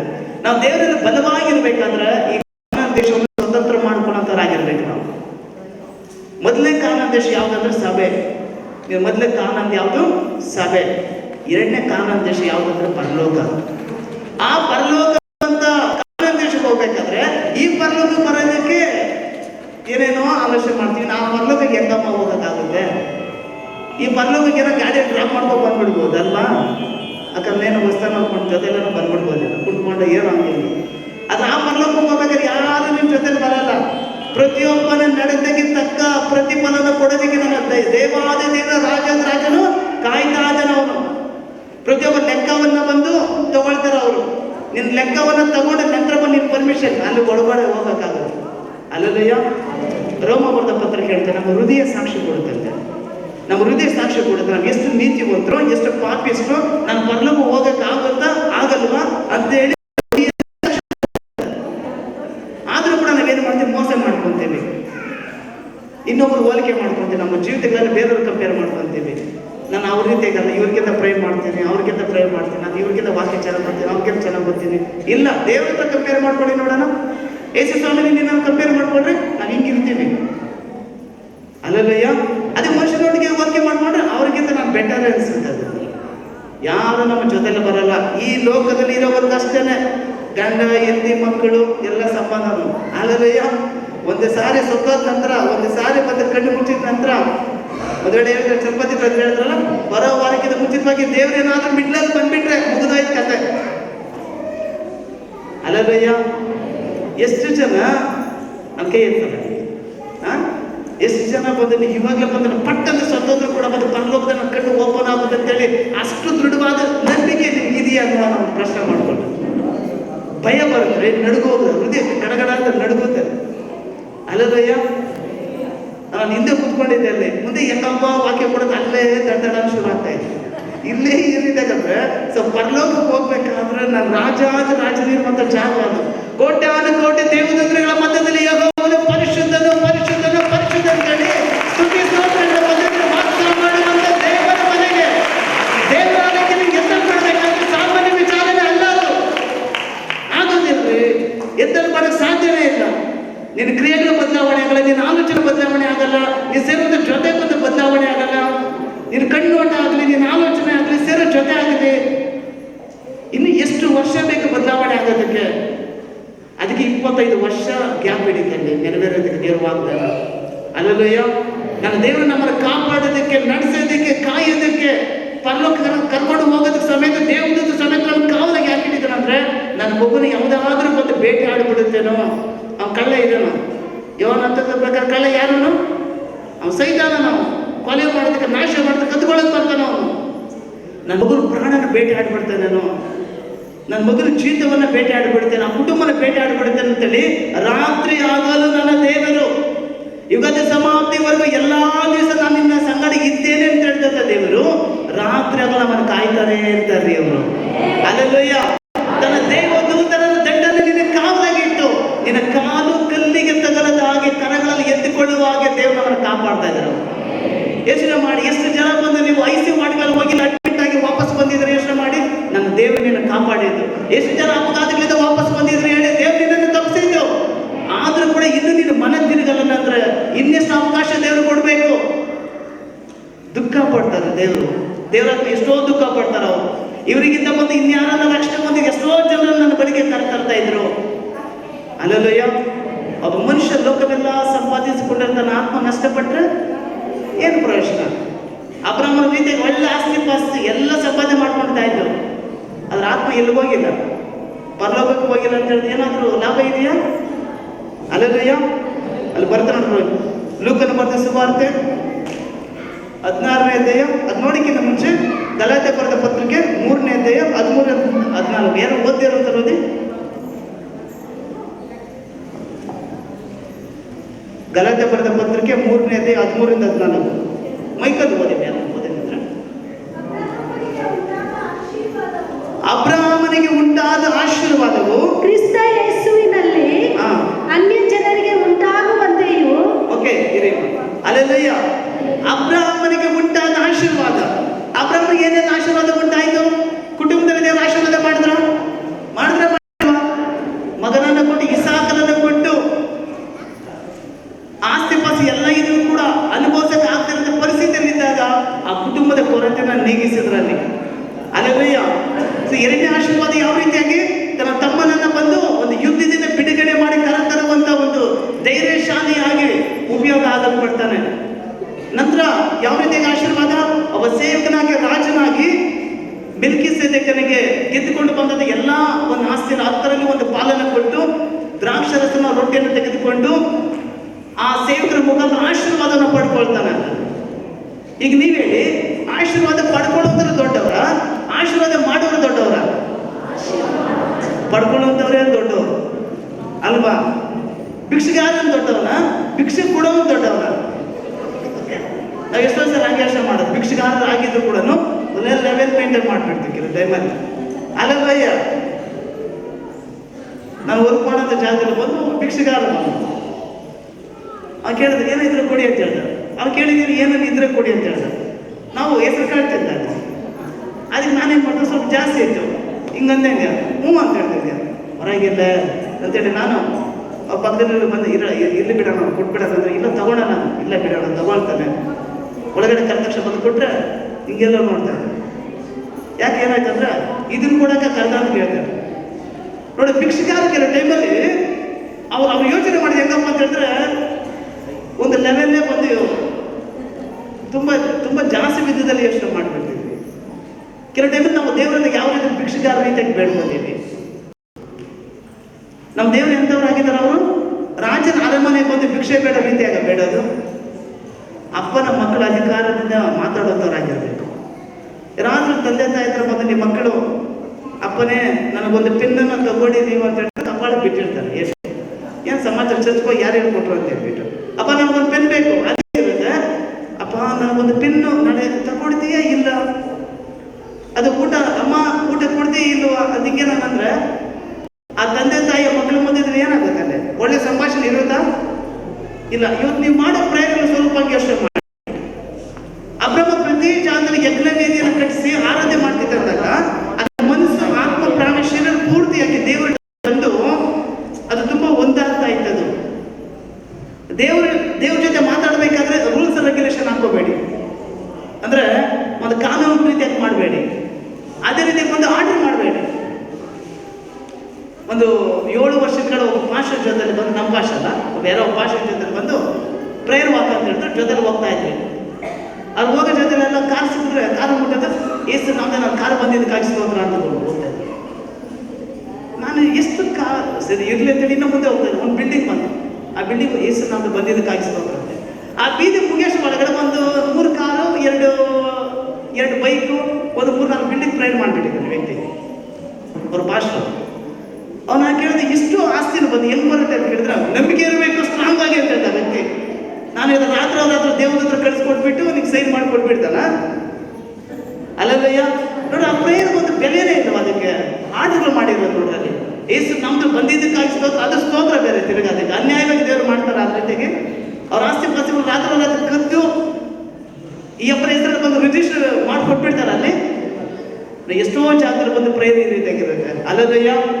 ಆದರೆ ನಿಜವಾದ ಪ್ರಾರ್ಥನೆ ಜೀವಿತ ಬಂದು ಇಲ್ಲಿ ಅಬ್ರಾಹ್ಮನನ್ನು ನೋಡಿ ನಾವು ಕಲಿಯೋದು. ತೆಗೆಸಲ್ಪಡ್ತಾ ಇದ್ದಾನೆ. ಆ ಮನೆಗೆ ಎಷ್ಟೋ ಕೈಯಾಳಿ ಆದರೂ ಕೂಡ ಬಂದು 25 ವರ್ಷ ಆ ರೀತಿಯಾಗಿ ಸಮಸ್ಯೆ ಇದ್ರೂ ಸಹ ದೇವರು ವಾಗ್ದಾನವನ್ನು ನಂಬಿ ಆ ವಾಗ್ದಾನಕ್ಕಾಗಿ ಕಾಯ್ತಾ ಇದ್ದಾನೆ. ಬೈಬಲ್ ವಾಕ್ಯ ಹೇಳ್ತಾರೆ, ಕಡೆಯವರೆಗೂ ಯಾರು ತಾಳಿಕೊಂಡಿರ್ತಾರೋ ಅವ್ರು ರಕ್ಷಣೆ ಹೊಂದ್ತಾರೆ. ನಿಮಗಾಗಿ ಕೊಡಲ್ಪಟ್ಟಂತೆ ಸಭೆಯಲ್ಲಿ ಮೊದಲು ಎತ್ತಲ್ಪಡೋವರೆಗೂ ಕಾಯಬೇಕು. ನೀನು ಉಸಿರು ಇರೋವರೆಗೂ ಕಾಯಬೇಕು. ಮರಣ ನಿನ್ನನ್ನು ಬಂದು ಭೇಟಿ ಆಡ್ಬೇಕಾದ್ರೆ ಮರಣ ಬಂದು ನಿನ್ನ ಮುಂದೆ ಮಾತಾಡೋ ಟೈಮಲ್ಲಿ ಕೂಡ ಬಂದು ನಾನು ಇದೇ ಸಭೆಯಲ್ಲಿ ಎತ್ತಲ್ಪಡ್ಬೇಕು ಪರಲೋಕಕ್ಕೆ ಅಂತೇಳಿ ನಿನ್ನ ನಂಬಿಕೆ ಅಷ್ಟು ದೃಢವಾಗಿರ್ಬೇಕು. ಅದು ನಿಜವಾದಂಥ ನಂಬಿಕಸ್ತಿಕರಂದ್ರೆ ಅಲ್ಲಯ್ಯ. ಸೊ ನೋಡ್ಬೇಕಾದ್ರೆ ಪರಲೋಕ, ಆತ್ಮಿಕವಾದಂಥ ಪರಲೋಕ ಯಾವುದಕ್ಕೆ ಸಂಬಂಧಪಡುತ್ತೆ? ಆ ಕಾನಾನ್ ದೇಶಕ್ಕೆ ಸಂಬಂಧಪಡುತ್ತೆ. ಗಲಾತ್ಯ ಬರೆದ ಪತ್ರಿಕೆ 3:13-14 ನೋಡಿದಾಗ ಅಲ್ಲಿ ಯಾವುದ್ರ ಬಗ್ಗೆ ಬರೆಯಲ್ಪಡ್ತಾ ಇದೆ? ಅಲ್ಲಿ ಯಾವ ರೀತಿಯ ಆಶೀರ್ವಾದ? ಅಬ್ರಹಾಮನಿಗೆ ಉಂಟಾದ ಆಶೀರ್ವಾದವು ಕ್ರಿಸ್ತ ಯೇಸುವಿನಲ್ಲಿ ಅನ್ಯ ಜನರಿಗೆ ಉಂಟಾಗುವಂತೆಯೂ. ಓಕೆ, ಒಂದು ನಿಮಿಷ. ಅನ್ಯ ಜನರು ಅಂತ ಬರ್ತಾರೆ. ಅನ್ಯ ಜನರು ಯಾರಲ್ಲಿ? ಯಾರು ಅನ್ಯ ಜನಗಳು? ನಾವೇನು? Very good. ಎಲ್ಲ ನಾವೇ ಅನ್ಯ ಜನಗಳು. ಯಾರೆಲ್ಲ ಇಸ್ರೇಲ್ ದೇಶದಲ್ಲಿ ಹುಟ್ಟಿ ಬಂದಿರೋರು? ಯಾರ ಕೈ ಯಾರು ನಿಂತಿರ? ಯಾರೋ ಒಬ್ಬರೇ ಇಲ್ವಾ? ಇಸ್ರೇಲ್ ದೇಶದಲ್ಲಿ ದೀಕ್ಷಾ ಸ್ಥಾನ ತಗೊಂಡವ್ರು ಯಾರನ್ನಿದ್ದೀರಾ? ಯಹೂದಿರು ಯಾರನ್ನಿದ್ದೀರಾ?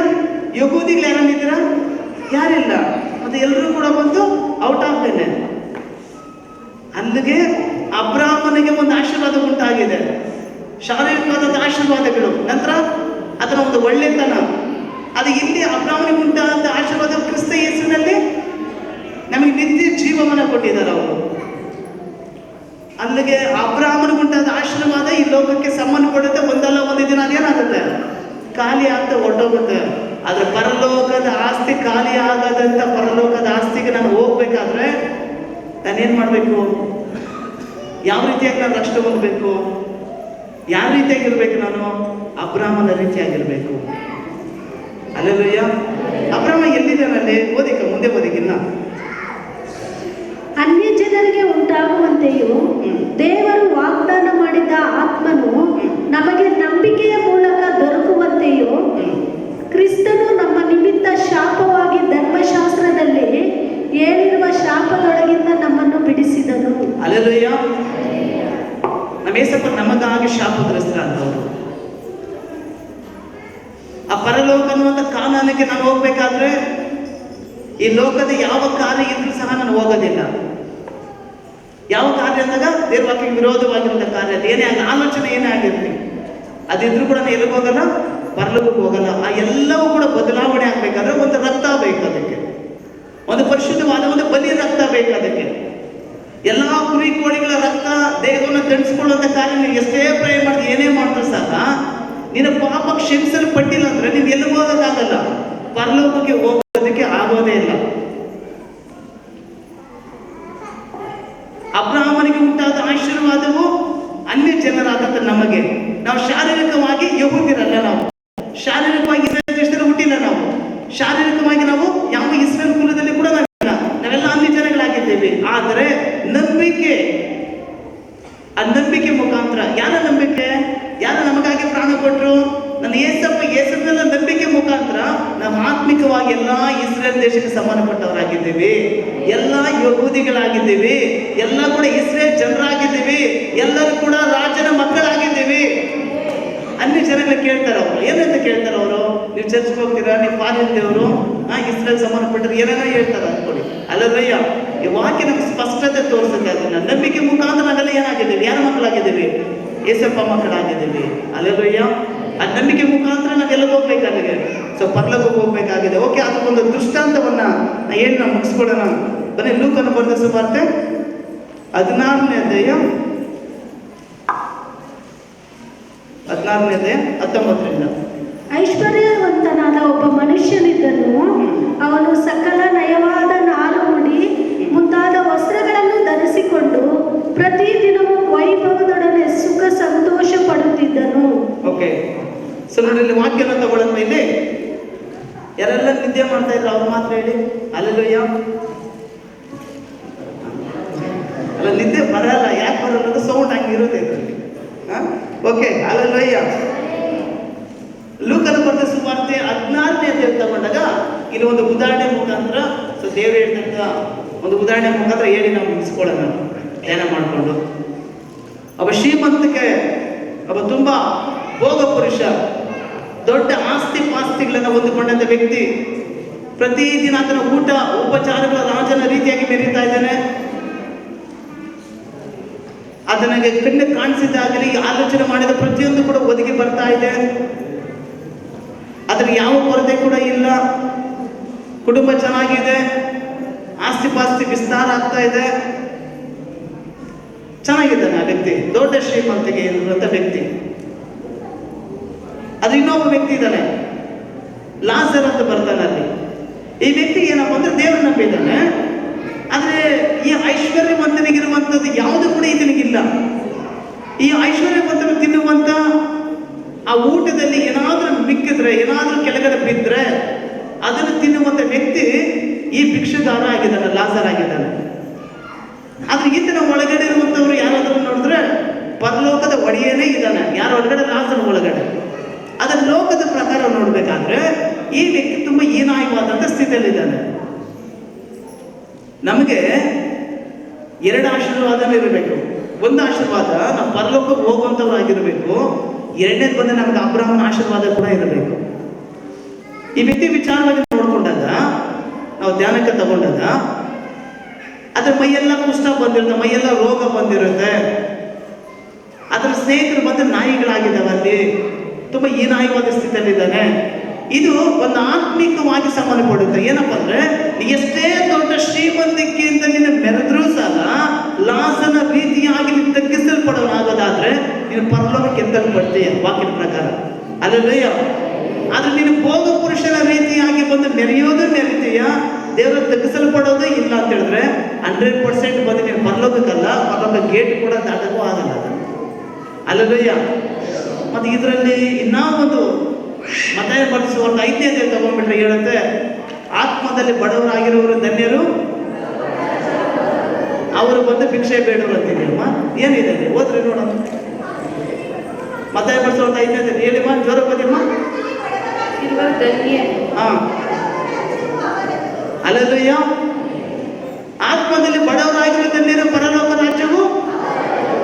ಇಲ್ಲಿ ಲಾಜರ್ ನಮಗೆ ಮಾದರಿ ಯಾವುದ್ರಲ್ಲಿ ಮಾತ್ರ ಅಂದ್ರೆ ಪರಲೋಕದ ಒಳಗಡೆ ಅವನು ಓದೋದಕ್ಕೆ ಮಾತ್ರ ಬಗ್ಗೆ ತಗೊಳ್ಳೋಣ.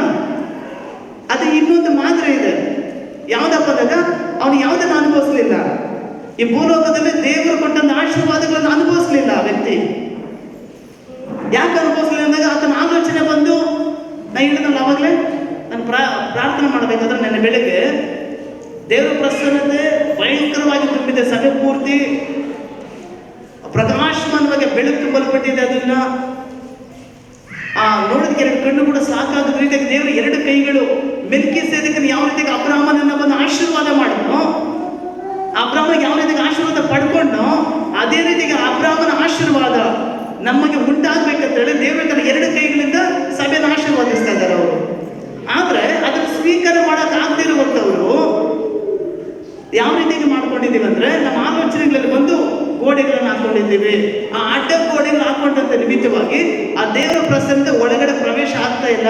ಆ ಕುಟುಂಬಕ್ಕೆ ಒಳಗಡೆ ಹೋಗೋದಕ್ಕೆ ಎಷ್ಟೇ ಪ್ರಯತ್ನ ಪಡ್ಕೊಂಡು ಹೋಗಕ್ಕೆ ಆಗ್ತಾ ಇಲ್ಲ. ಪ್ರಕಟಣೆ ತಗೊಂಡಾಗ ಇವಾಗ ಬಾಗಿಲಲ್ಲಿ ನಿಂತುಕೊಂಡು ಅಷ್ಟೇ. ನಮ್ಮ ದೇವರು ತುಂಬಾ ಸೆನ್ಸಿಟಿವ್ ರೀ.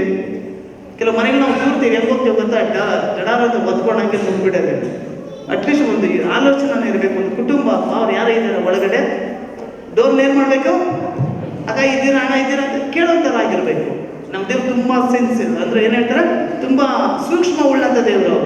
ನೋಡಿ ಏನ್ ಹೇಳ್ತಾರೆ ದೇವರು, ಈಗ ಬಾಗಿಲಲ್ಲಿ ನಿಂತುಕೊಂಡು ಯಾವನ್ನಾದರೂ ನೋಡಿ, ಯಾವನಾದರೂ ಅಂತಿಲ್ಲ ಅಂದ್ರೆ ರೆಸ್ಪೆಕ್ಟ್ ಕೊಡುತ್ತೆ ನೋಡಿ. ಹೆಣ್ಣು ಮಕ್ಕಳಂತ ರೆಸ್ಪೆಕ್ಟ್ ಎಷ್ಟು ಕೊಡುತ್ತೆ ನೋಡಿ. ಯಾವನಾದರೂ ನನ್ನ ಸ್ವರವನ್ನ ಕೇಳಿ ಬಾಗಿಲನ್ನು ತೆಗೆದ್ರೆ, ಅಂದ್ರೆ ನಾನು ತೆಗಿತೀನಿ ಅಂತ ಹೇಳಿದ್ರೆ ದೇವರು. ಯಾರು ತೆಗಿಬೇಕಂತ? ನಾನು ತೆಗೆದ್ರೆ ನನ್ನ ಚಿರತೆಗೆ ಆಶೀರ್ವಾದಕ್ಕೆ ನಾನು ಡೋರ್ ಓಪನ್ ಮಾಡಬೇಕು, ಬೇರೆಯವರಲ್ಲ.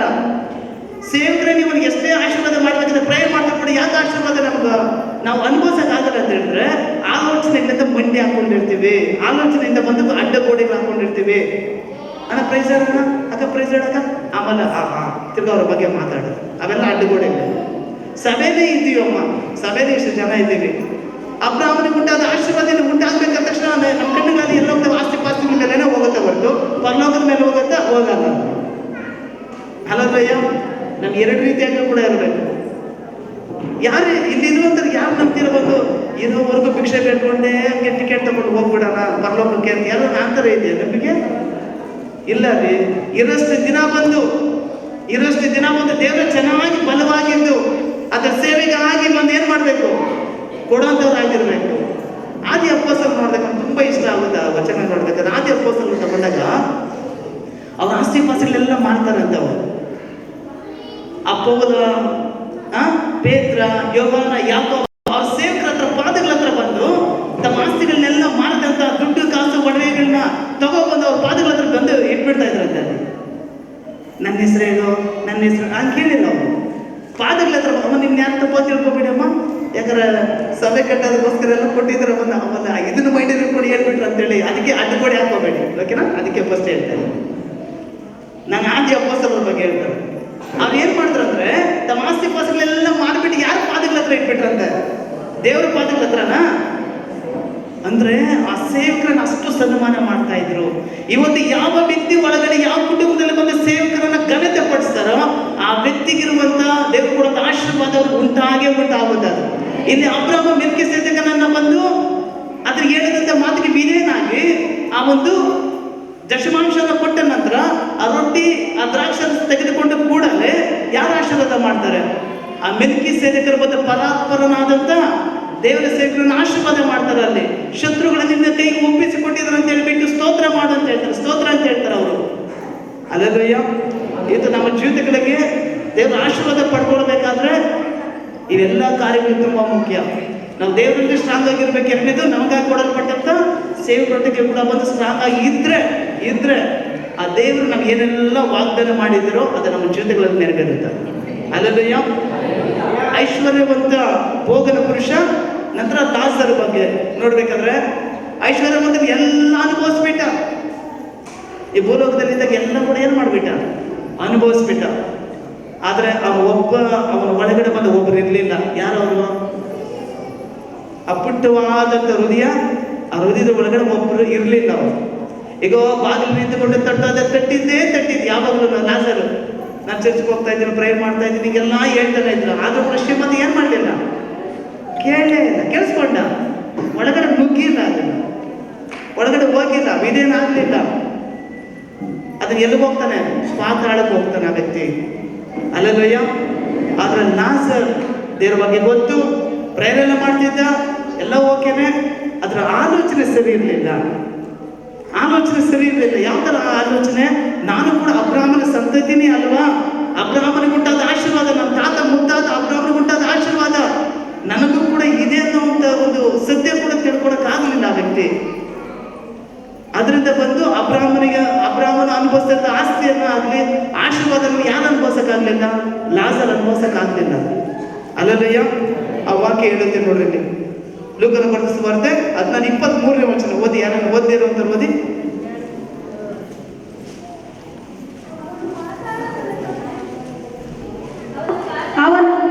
ಅವನು ಪಾತಾಳದೊಳಗೆ ಯಾತನೆ ಪಡುತ್ತಾ ಇರುವಲ್ಲಿ ಕಣ್ಣೆತ್ತಿ ದೂರದಿಂದ ಅಬ್ರಹಾಮನನ್ನು ಇವನ ಎದೆಗೆ ಒರಗಿಕೊಂಡಿದ್ದ ಲಾಜರನನ್ನು ನೋಡಿ, ತಂದೆಯೇ ಅಬ್ರಹಾಮನೇ, ನನ್ನ ಮೇಲೆ ದಯವಿಟ್ಟು ಲಾಜರನನ್ನು ಕಳಿಸು.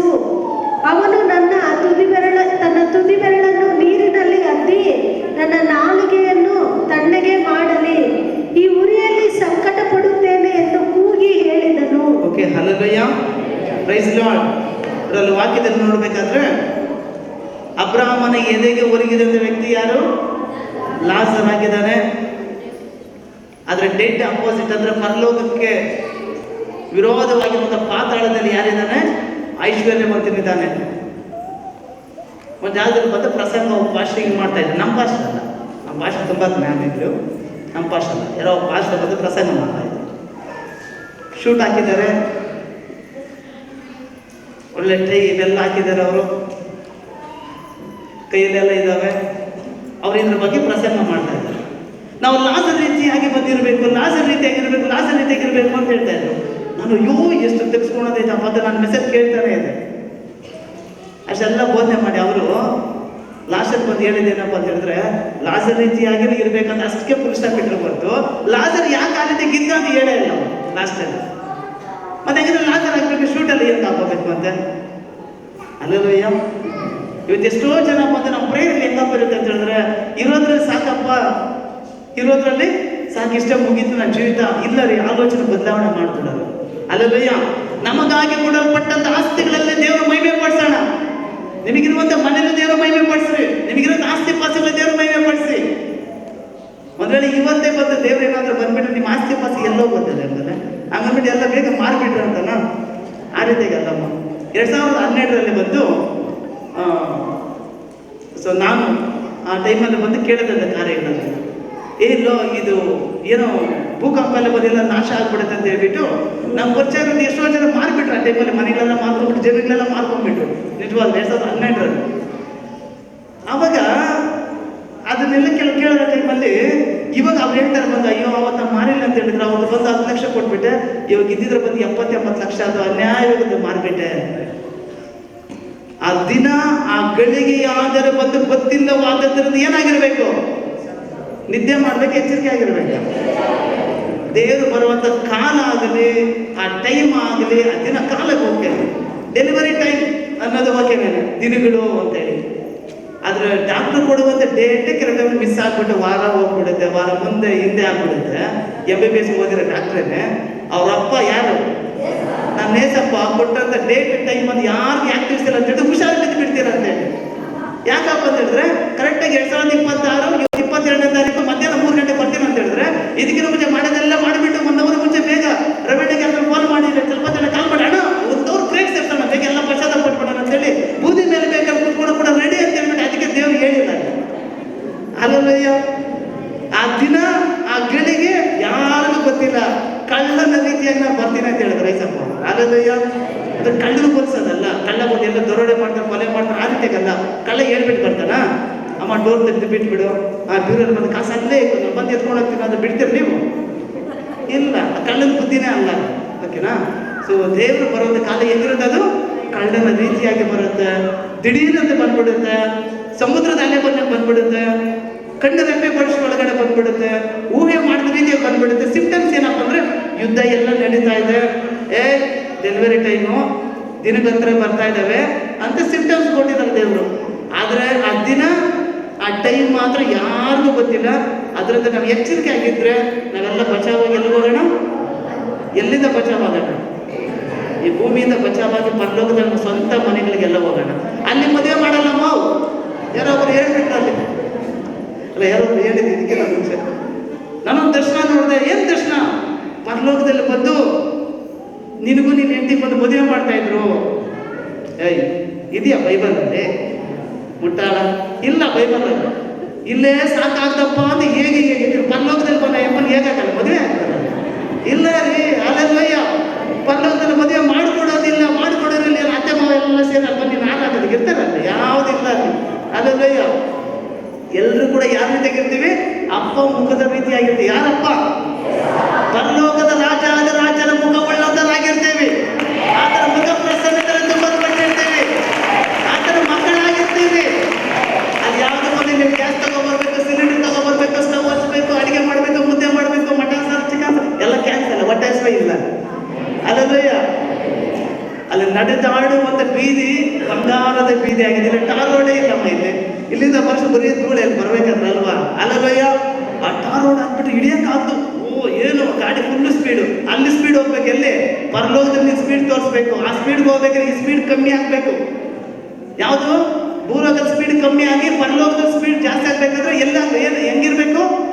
ಪ್ರೇಯರ್ಗಳಲ್ಲಿ, ಪ್ರಾರ್ಥನೆಗಳಲ್ಲಿ ಸ್ಟ್ರಾಂಗ್ ಆಗಿದ್ರೆ ಆ ಪರಲೋಕದ ಬೀದಿಯಲ್ಲಿ ಧೈರ್ಯವಾಗಿ ನಡಿಬೋದಲ್ಲ. ಅಲ್ಲಯ್ಯ, ಯೋಚನೆ ಮಾಡಿ, ಬೀದಿಗಳೇನೆ ಅಲ್ಲಿ ಚಿನ್ನದ ಬೀದಿಗಳಂದ್ರೆ ನಮಗಾಗಿರುವಂಥ ಮನೆಗಳು ಹೆಂಗಿರ್ತಾವೆ ನೋಡಿ. ಶೀಟ್ ಮನೆಗಳು ಹಾಕಿರ್ತಾರಲ್ವ ಅಲ್ಲಿ. ಅಲ್ಲಯ್ಯ, ನಮಗೆಲ್ಲ ಗುಡ್ಡಾರಗಳನ್ನು ರೆಡಿ ಮಾಡ್ತಾ ಇದ್ದಾರೆ. ಅಲ್ಲಯ್ಯ, ನಮಗೆ ಮನೆಗಳನ್ನು ರೆಡಿ ಮಾಡ್ತಾ ಇದ್ದಾರೆ ಅವರು. ಒಂದು ವೇಳೆ ಆಸ್ತಿ ಪಾಸ್ ಇಲ್ಲದಂಥವ್ರು, ಬಾಡಿಗೆ ಮನೆಯಲ್ಲಿ ಇರುವಂಥವ್ರು, ಒಂದು ವೇಳೆ ಲೀಸ್ಗೆ ಹಾಕೊಂಡು ಏನೋ ನನಗೆ ಆಸ್ತಿನೇ ಇಲ್ಲ, ನನ್ನ ಅಪ್ಪನೇ ನಿನ್ಗೆ ಆಸ್ತಿ. ಏಸಪ್ಪ ಕೇಳ್ತಾರೆ, ಯಾರಾಗಿದ್ದಾರೆ? ನಮ್ಮ ಆಧಾರ ಯಾರು? ಏಸಪ್ಪನೇ ಆಗಿದ್ದಾರೆ. ಏನು ಬ್ರದರ್ ಹಿಂಗೆ ಹೇಳ್ಬಿಟ್ರಿ? ಅವ್ರ ಆಸ್ತಿ ಇರೋರಿಗೆಲ್ಲ ಅಬ್ರಾಹ್ಮಣ ಆಶೀರ್ವಾದ ಸೇರಿ ನಮ್ಮ ಬಾಡಿಗೆ ಮನೆಯಲ್ಲಿ ಯಾವ ಆಸ್ತಿ? ಅಲ್ಲಯ್ಯ, ನಿನ್ನ ನಂಬಿಕೆ, ನಿನ್ನ ಆಲೋಚನೆಯನ್ನ ಬದಲಾವಣೆ ಮಾಡುತ್ತೆ. ನಿನ್ನ ನಂಬಿಕೆ ನೀತಿ ಉಳ್ಳಂತ ನಂಬಿಕೆ ಯಾವುದು? ಅಬ್ರಾಹ್ಮಣ ನೀತಿ ನಂಬಿಕೆ ಇರೋದಾದ್ರೆ ನಿನ್ನ ಆಲೋಚನೆ ಬದಲಾವಣೆ ಮಾಡುತ್ತೆ. ಆಲೋಚನೆ ಪ್ರಕಾರ ನೀನು ಪ್ರೇರಣೆ ಮಾಡೋದಾದ್ರೆ ನನ್ನ ದೇವರು ಅನುಗ್ರಹ ಮಾಡ್ತಾರೆ.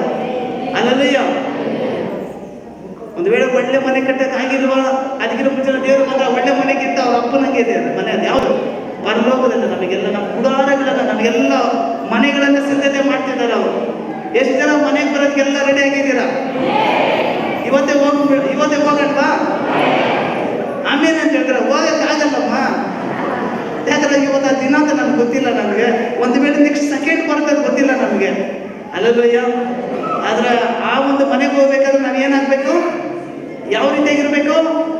ಅಬ್ರಾಹ್ಮನ ರೀತಿಯಾಗಿರೋಣ ನಾವು. ಅಲ್ಲಯ್ಯ. ಲಾಜರನ ರೀತಿಯಾಗಿ ಒಂದು ಆಲೋಚನೆ ಓಕೆ, ಪರಲೋಕಕ್ಕೆ ಹೋಗ್ತೀನಂತ ಒಂದು ಆಲೋಚನೆ ಓಕೆನೇ. ಅದು ಎರಡನೇ ಆಲೋಚನೆ, ನನ್ನ ಜೀವಿತ ಇಷ್ಟೇನೆ, ಮುಗೀತು, ಇರೋವರೆಗೂ ಸತ್ತೋಗ್ಬಿಡೋಣ ಅಷ್ಟೇ ಅನ್ನೋದು ಮಾತ್ರ ಬಂದು ಫಿಕ್ಸ್ ಆಗಬಾರ್ದು.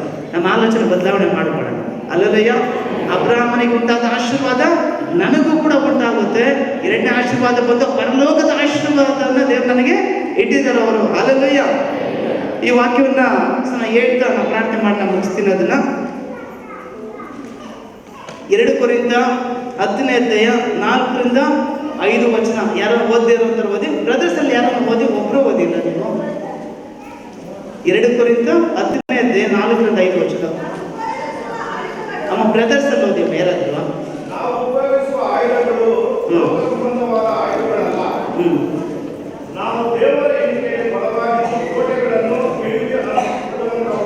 ನಾವು ದೇವರ ಎಣಿಕೆಯಲ್ಲಿ ಓದಿಮ್ಮ. ಯಾರಾದ್ರು ಹೇಳ್ಕೊಡಿ. ದೇವರ ಎಣಿಕೆಯಲ್ಲಿ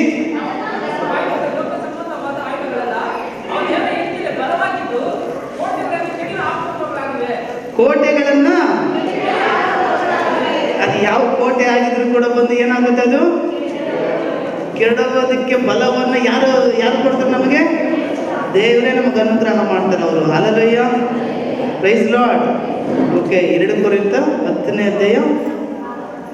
ಓಕೆ, ಒಂದೇ ನಿಮಿಷ ನಾನು ಬರ್ಬಿಡ್ತೇನೆ. ಓಕೆ, 4-5 ವಚನ ನೋಡಿ. ನಾವು ಉಪಯೋಗಿಸುವ ಆಯುಧಗಳು ಲೋಕ ಸಂಬಂಧವಾದ ಆಯುಧಗಳಲ್ಲ. ಒಂದು ನಿಮಿಷ ಯೋಚನೆ ಮಾಡಿ.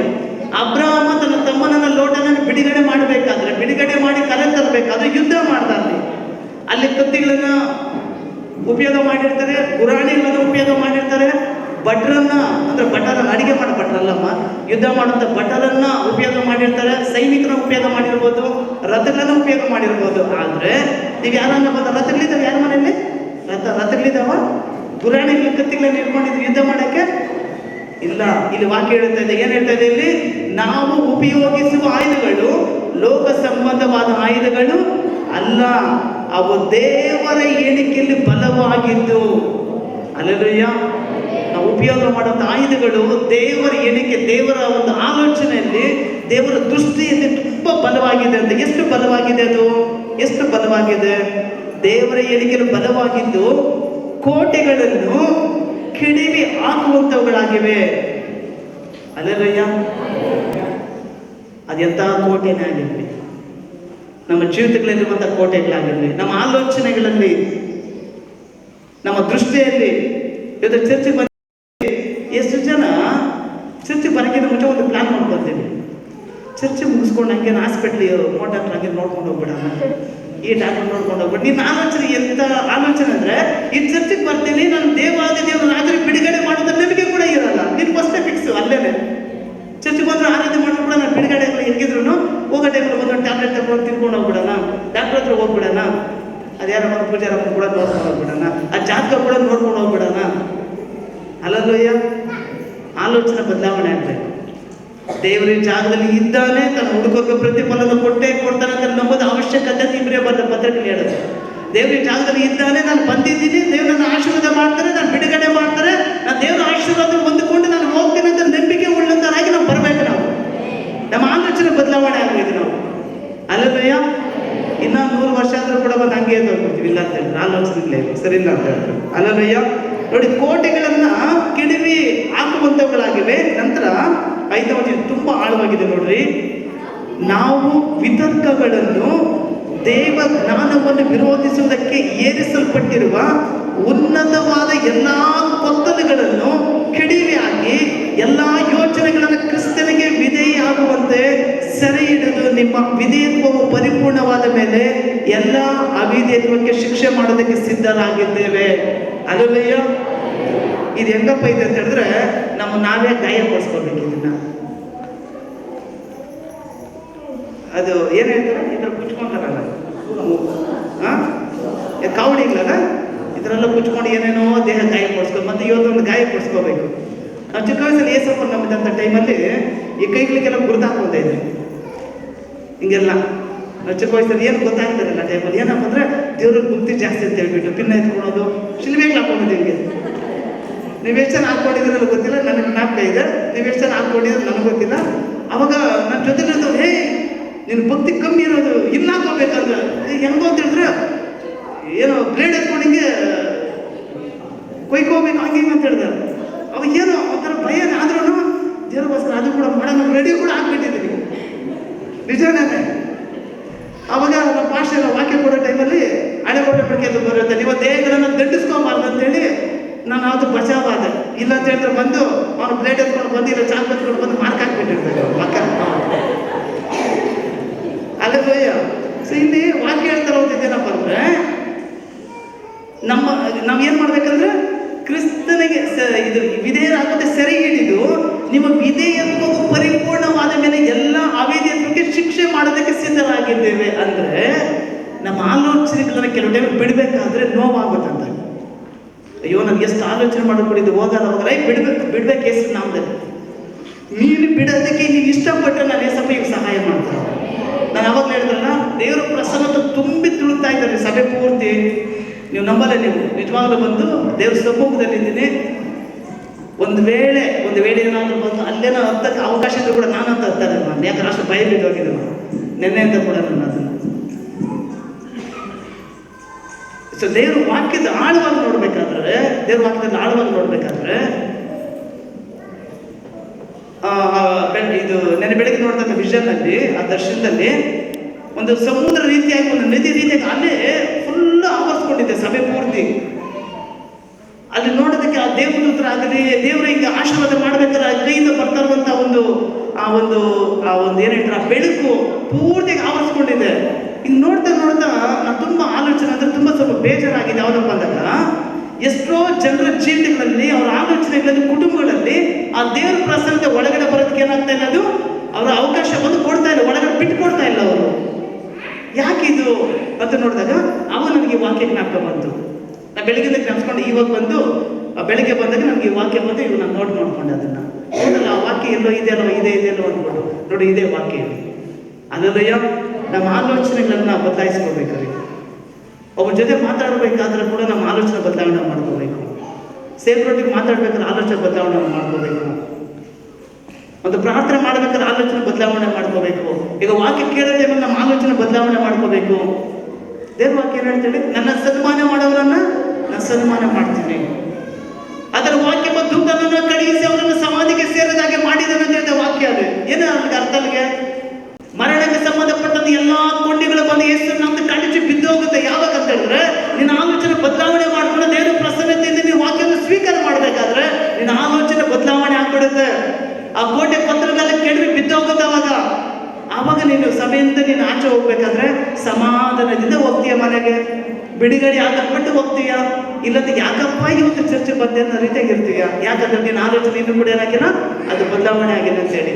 ಅಲ್ಲದಯ್ಯ ಅಲ್ಲ, ಇನ್ನೊಂದರ ವಾಕ್ಯ ಹೇಳಿ ಮುಗಿಸ್ತೀನಿ. ನಾವು ವಿತರ್ತಕಗಳನ್ನು, ದೇವ ಜ್ಞಾನವನ್ನು ವಿರೋಧಿಸುವುದಕ್ಕೆ ಏರಿಸಲ್ಪಟ್ಟಿರುವ ಉನ್ನತವಾದ ಎಲ್ಲಾ ಗೊಂದಲಗಳನ್ನು ಕಿಡಿಯಾಗಿ ಎಲ್ಲಾ ಯೋಚನೆಗಳನ್ನು ಕ್ರಿಸ್ತನಿಗೆ ವಿಧೇಯವಾಗುವಂತೆ ಸೆರೆ ಹಿಡಿದು ನಿಮ್ಮ ವಿಧೇಯತ್ವವು ಪರಿಪೂರ್ಣವಾದ ಮೇಲೆ ಎಲ್ಲ ಅವಿಧೇಯತ್ವಕ್ಕೆ ಶಿಕ್ಷೆ ಮಾಡೋದಕ್ಕೆ ಸಿದ್ಧರಾಗಿದ್ದೇವೆ. ಅಲ್ಲೆಲೂಯ್ಯ. ಯಾರಿಗೆಲ್ಲ ಕೈಗಳಿದ್ದಾವೋ ಅವ್ರು ಮಾತ್ರ ನಾನು ಹಲ್ಲೆಲೂಯ್ಯ ಅಂತ ಹೇಳ್ತೀನಿ, ನೀವು ಹಲ್ಲೆಲೂಯ್ಯ ಅಂತ ಹೇಳಿ. ಯಾರೆಲ್ಲ ಬಂದು ಕೈಗಳು ತಗೊಬಂದಿಲ್ವೋ ಅಂಥವ್ರು ಮಾತ್ರ ಕೈ ಎತ್ತಾಕೊಂಡ್ರಿ. ಓಕೆನಾ? ಹಲ್ಲೆಲೂಯ್ಯ. ಈಗ ದೇವ್ರ ವಾಕ್ಯ ಏನು ಹೇಳ್ತಾ ಇದೆ ಅಂದರೆ, ನಮ್ಮ ಎಲ್ಲ ಯೋಚನೆಗಳನ್ನು ಕೈಗಳಿದ್ದಾವ ಹಲ್ಲೆಲೂಯ್ಯ ಅಂತೇಳಿ ನಮ್ಮ ಎಲ್ಲ ಯೋಚನೆಗಳನ್ನು ಸೆರೆ ಹಿಡಬೇಕು. ಹೆಂಗೆ ಸೆರೆ ಹಿಡಬೇಕು? ಸೊ ನಾವು ಚಿಕ್ಕ ವಯಸ್ಸಲ್ಲೆಲ್ಲ ಮೀನು ಹಿಡ್ದಿದ್ರಿ. ನಮ್ಮ ಅಣ್ಣಂದ್ರು ಅಪ್ಪಂದ್ರೆಲ್ಲ ಇದ್ದಾರೆ, ಜೊತೆಯವರೆಲ್ಲರೂ ಏಡಿಕಾಯಿಗಳು ಇರ್ತಿದ್ರು, ಮೀನುಗಳು ಹಿಡ್ದಿರ್ತಾರೆ, ಜೊತೆ ತಾಯಿ ಅಂದ್ರೆ ಹಿಡ್ದಿರ್ತಾರೆ ಮೀನುಗಳು. ಆ ಮೀನುಗಳು ಹಿಡಿಬೇಕಾದ್ರೆ ಆ ಬಲೆ ಹಾಕಿದಾದ್ಮೇಲೆ ಕೆಲವು ಟೈಮಲ್ಲಿ ಮೀನುಗಳ ಜೊತೆ ಏನು ಬರ್ತವೆ ಹೇಳಿ, ಅವುಗಳು ಬಂದ್ಬಿಟ್ಟಿರ್ತಾರೆ. ನಿಜನೇ? ಹೌದು. ಅಲ್ಲಯ್ಯ. ಹಂಗೇನೆ ನಮಗಿರುವಂಥ ಎಲ್ಲ ಆಲೋಚನೆಯನ್ನ ದೇವರ ವಾಕ್ಯೆಂಬ ಬಲೆಯಲ್ಲಿ ಹಿಡಿಬೇಕು. ದೇವರ ಆ ಹಿಡಿದಾಗ ಯಾವುದೆಲ್ಲ ಇದ್ದಾವ ಬೇಡವಾದ ಯೋಚನೆಗಳೆಲ್ಲ ಆಚೆ ಬರ್ತಾವ ಅದನ್ನು. ಅವಾಗ ಅದು ಹೋಗ್ಬೇಕಾದ್ರೆ ಬರೀ ಏನೋ ನೋವು, ಏನೋ ಬಲೆ ಬಾಧೆ. ಅಲ್ಲಯ್ಯ, ಮುಳ್ಳು ನಮ್ಮ ದೇಹದಲ್ಲಿ ಇರೋವರೆಗೂ ಮತ್ತೆ ನೋವಾಗ್ತಾನೆ ಇರುತ್ತೆ. ಅದು ಕರೆಕ್ಟ್ ಅಲ್ವಾ? ಆ ನೋವು ಯಾವ ಮಟ್ಟಿಗೆ ಇರುತ್ತಪ್ಪ ಅಂದ್ರೆ ಪ್ರಾಣ ಹೋಗೋತಾನೆ ಇರುತ್ತೆ ಕೆಲವು ಟೈಮಲ್ಲಿ. ಆ ತೆಗಿಯೋ ಟೈಮಲ್ಲಿ ಬಂದು ಅಯ್ಯಯ್ಯೋ ಅಮ್ಮಮ್ಮ ಅನ್ನೋ ಥರ ಇರುತ್ತೆ. ಆ ತೆಗೆದಿದ್ದಾದ್ಮೇಲೆ ಎಷ್ಟೋ ಸಮಾಧಾನ ಬರುತ್ತೆ ಅಲ್ವಾ?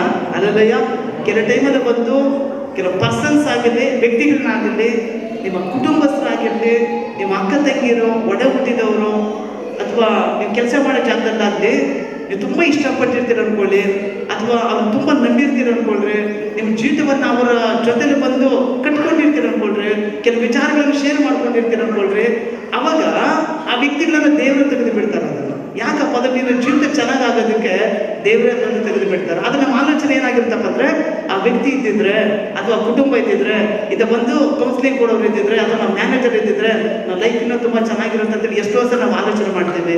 ಕೆಲವು ಟೈಮಲ್ಲಿ ಈ ತಂದೆ ತಾಯಿ ಕಳ್ಕೊಂಡಂಥವ್ರು, ಅಥವಾ ಗಂಡ ಕಳ್ಕೊಂಡಂಥವ್ರು, ಹೆಂಡತಿ ಕಳ್ಕೊಂಡಂಥವ್ರು, ಮಕ್ಕಳು ಕಳ್ಕೊಂಡಂಥ ಕೆಲವು ಟೈಮಲ್ಲಿ ಹೆಂಗೆ ಆಲೋಚನೆ ಮಾಡ್ತಾರೆ ಅಂದರೆ, ದೇವ್ರ ಮಕ್ಕಳು ಆಗಿದ್ರು ಸಹ ನನ್ನ ಮಗು ಇದ್ದವ್ರಿಗೆ ಇದ್ದಿದ್ರೆ ದೊಡ್ಡವ್ರು ಚೆನ್ನಾಗಿ ನೋಡ್ಕೊತಾ ಇದ್ದೆ, ನಾನು ಹೆಂಡ್ತಿದ್ದಿದ್ರೆ ಅಥವಾ ನನ್ನ ಗಂಡ ಇದ್ದಿದ್ರೆ ಅಥವಾ ನನ್ನ ಮಕ್ಕಳಿದ್ದಿದ್ರೆ ನನ್ನ ಲೈಫ್ ಇನ್ನೂ ತುಂಬ ಚೆನ್ನಾಗಿರ್ತಾ ಇತ್ತು. ನಮ್ಮ ಅಪ್ಪ ನಮ್ಮಮ್ಮ ಇದ್ದಿದ್ರೆ ನನ್ನ ಲೈಫ್ ಇನ್ನೂ ಚೆನ್ನಾಗಿರ್ತಾ ಇತ್ತು. ಹಲೋ, ಇನ್ನು ಆಲೋಚನೆ ಫಸ್ಟ್ ಬದಲಾವಣೆ ಆಗಬೇಕು. ತಂದೆ ತಾಯಿ ಕೈ ಬಿಟ್ಟರು, ಬಂಧು ಬಳಗ ಕೈ ಬಿಟ್ಟರು, ಎಲ್ಲೋವನ್ನು ನನ್ನನ್ನು ಸೇರಿಸ್ಕೊಳ್ತಾರೆ. ಅಲ್ಲಲಯ್ಯ. ಸೊ ದೇವರು ನಮ್ಮ ಪರವಾಗಿದ್ದಾರೆ, ದೇವರು ನಮ್ಮ ಜೊತೆಯಲ್ಲಿ ಇರುವಂಥವ್ರಾಗಿದ್ದಾರೆ ಅವರು. ಅಲ್ಲಲಯ್ಯ. ಓಕೆ, ಪ್ರಾರ್ಥನೆ ಮಾಡೋ ಮುಖಾಂತರ ನಾವು ಮುಗಿಸ್ಕೊಳ್ಳೋಕೆ ಮುಂಚಿದಾಗ 4 ಪಾಯಿಂಟ್ ಒಂದ್ಸಲ ರಿಪೀಟ್ ಮಾಡ್ತೀನಿ. ಸೊ ಮೊದಲನೇದು ಬಂದು ದೇವ್ರ ವಾಗ್ದಾನ. ಅಬ್ರಹಾಮನ ಜೀವಿತದಲ್ಲಿ ಯಾವುದು? ಸೊ ದೇವ್ರ ವಾಗ್ದಾನ. ಅಲ್ಲಲಯ್ಯ. ಆ ದೇವ್ರ ವಾಗ್ದಾನ ಬಂದು ನೆರವೇರೋದಕ್ಕೆ 25 ವರ್ಷ ಬಂದು ಗ್ಯಾಪ್ ಹಿಡಿತು. ನಮ್ಮ ಜೀವಿತದಲ್ಲಿ ಕೂಡ ದೇವ್ರ ವಾಗ್ದಾನ ನೆರವೇರಬೇಕಾದ್ರೆ ಕೆಲವು ದಿನಗಳು, ಕೆಲವು ವರ್ಷನೇ ಆಗ್ಬೋದು. ಅದರ ವಾಗ್ದಾನ ಮಾಡ್ತಂಥ ದೇವರು ನಂಬಿಕಸ್ಥನಾದ ದೇವರು, ಅದರ ನೆರವೇರಿಸ್ತಾರೆ ಅವರು. ಅಲ್ಲಲಯ್ಯ. ಅಬ್ರಹಾಮನ ರೀತಿಯಾಗಿ ನಾವು ಕಾದಿರೋಣ. ಅಬ್ರಹಾಮ ಒಂದು ಯಜ್ಞವೇದಿಗಳನ್ನು ಕಟ್ಟಿಸುವಂಥ ವ್ಯಕ್ತಿ ಆಗಿದ್ದಾನೆ, ದೇವರನ್ನು ಆರಾಧನೆ ಮಾಡುವಂಥ ವ್ಯಕ್ತಿ ಆಗಿದ್ದಾನೆ. ನಾವು ಕೂಡ ಆ ರೀತಿಯಾಗಿ ನಾವಿರೋಣ ನಾವು. ಸೊ ನಂತರ ನೋಡಬೇಕಾದ್ರೆ ಅದರ ಒಂದು ದೊಡ್ಡ ಜನಾಂಗದ ಕುಟುಂಬದ ಆಶೀರ್ವಾದವನ್ನು ದೇವರಲ್ಲಿ ಕೊಡ್ತಾರೆ. ಅದರ ವಾಗ್ದಾನ ಮಾಡಿದಂಥ ದೇವರು ನೆರವೇರಿಸಿ ಇಸಾಕನನ್ನು ಕೊಟ್ಟು ಆ ಕುಟುಂಬಕ್ಕಿಂತ ಅವಮಾನವನ್ನು ದೇವರು ನೀಗಿಸ್ತಾರೆ ಅವರು. ಸೊ ಎರಡನೇದು ನೋಡಬೇಕಾದ್ರೆ ಜೀವಿತದ ಆಯ್ಕೆ ಅಂತ ತಗೊಂಡಾಗ ಅಬ್ರಹಾಮನ ಆಯ್ಕೆ ಮಾಡಿಕೊಂಡಿದ್ದು ಸೂಪರ್ ಎಕ್ಸಲೆಂಟ್ ಆಗಿತ್ತು. ಅದರ ಲೋಟನ್ನು ಆಯ್ಕೆ ಮಾಡಿಕೊಂಡಿದ್ದು ತುಂಬ ನೋವಾದಂಥ ಕಾರ್ಯ. ಅವನು ಆ ಕುಟುಂಬ ಪೂರ್ತಿಯಾಗಿ ಹೆಂಡತಿನ ಕಳ್ಕೊತಾರೆ. ನಂತರ ಅವನ ಆಯ್ಕೆ ಮಾಡ್ಕೊಂಡ ಊರು ನಾಶ ಆಗುತ್ತೆ ದೇವ್ರ ಕೋಪಕ್ಕೆ. ನಂತರ ಅವನ ಒಂದು ಜನಾಂಗ ಪೂರ್ತಿಯಾಗಿ ದೇವರ ಕೋಪಕ್ಕೆ ಗುರಿ ಆಗಿಬಿಡುತ್ತೆ. ಇವತ್ತು ಲೋಟನ ರೀತಿಯಾಗಿ ನಾವು ಆಗಲಿ ನಮ್ಮ ಕುಟುಂಬಸ್ಥರಾಗಲಿ ಬಂದಂಥವ್ರು ಯಾರು ಕೂಡ ಒಂದು ದೇವ್ರ ಕೋಪಕ್ಕೆ ಗುರಿ ಆಗೋದು ದೇವ್ರ ಚಿಂತನ ಅಲ್ಲ. ಓಕೆನಾ? ಸೊ ನಂತರ ನೋಡಬೇಕಾದ್ರೆ ಮೂರನೇದು ನೋಡಬೇಕಾದ್ರೆ ಅಬ್ರಹಾಮನ ವಿಚಾರ ನೋಡಬೇಕಾದ್ರೆ ಆತನ ಒಬ್ಬ ದೇವ ಸೇವಕ ಆಗಿದ್ದಾನೆ, ಒಬ್ಬ ರಾಜ ಕೂಡ ಆಗಿದ್ದಾನೆ. ಸೇವಕರ ಕರ್ತವ್ಯ ಕೂಡ ಮಾಡ್ದ, ರಾಜನ ಕರ್ತವ್ಯ ಕೂಡ ಮಾಡ್ತಾನೆ. ರಾಜನಾಗಿದ್ದ ತಮ್ಮನ್ನ ಬಿಡುಗಡೆ ಮಾಡಿ ಕರೆತರ್ತಾನೆ, ಪ್ರಜಾಪಾಲನೆ ಮಾಡ್ತಾನೆ. ನಂತರ ಒಬ್ಬ ದೇವ ಸೇವಕನಾಗಿ ಅದನ್ನು ಗೆದ್ದು ಬಂದಂಥ ಪ್ರತಿಯೊಂದು ವಸ್ತುಗಳಲ್ಲಿ 10ರಲ್ಲಿ 1 ಪಾಲನ್ನು ತನ್ನ ಸೇವಕನಿಗೆ ಕೊಟ್ಟು, ಮೆಲ್ಕಿ ಚದಕನಿಗೆ ಕೊಟ್ಟು ದೇವರ ಆಶೀರ್ವಾದವನ್ನು ಪಡ್ಕೊಳ್ತಾನೆ. ಸೊ ಇದು 3ನೇ ಪಾಯಿಂಟ್. 4ನೇ ನೋಡ್ಬೇಕಾದ್ರೆ ಅವನು ಅಬ್ರಹಾಮ ಇವತ್ತು ಎಲ್ಲಿದ್ದಾನೆ ಅಂತ ನೋಡ್ಬೇಕಾದ್ರೆ ವಾಕ್ಯದ ಪ್ರಕಾರ ನೋಡ್ಬೇಕಾದ್ರೆ ಇದೇ ಲೂಕನ ಬರೆಸಿಕೊಟ್ಟ 16:23 ಪ್ರಕಾರ ಅಬ್ರಹಾಮ ಈಗ ಎಲ್ಲಿದ್ದಾನಮ್ಮ? ಅಲೋ, ನಿಮ್ಮ ತಾತ ಅಬ್ರಹಾಮ ಎಲ್ಲಿದ್ದಾನೆ? ನಮ್ಮ ಮುತ್ತಾತ ಅಬ್ರಹಾಮ ಎಲ್ಲಿದ್ದಾನೆ ಇವಾಗ? ಯಾರು ಬಾಯಿ ಬಿಟ್ಟು ಈ ಕಡೆ ಮಾತ್ರ ವಾಯ್ಸ್ ಬಂತು. ನಿಮ್ಗೆಲ್ಲ ಡೌಟ್, ಪರ್ಲೋಕ ಹೋಗಲ್ಲ ಬಿಟ್ಟು ಹೋಗೋಣ ಬನ್ನೇಣು, ಯಾವ ಕಾರಣ ಈ ಬಂದು ಈ ಕಷ್ಟದಲ್ಲಿ ಅನುಭವಿಸ್ಕೊಂಡು. ಅಲ್ಲದಯ್ಯ, ಎಷ್ಟು ಜನ ಬರೋದು ರೆಡಿ ಆಗಿದ್ದೀರಾ? ಅಲ್ಲದಯ್ಯ, ಎಲ್ಲ ಕಾಂಗ್ರೆಸ್ ಗುರ್ತೇ ಇರ್ತೀರಂತೆ. ಓಕೆ, ಆ ಪರಲೋಕಕ್ಕೆ ಹೋಗ್ಬೇಕಾದ್ರೆ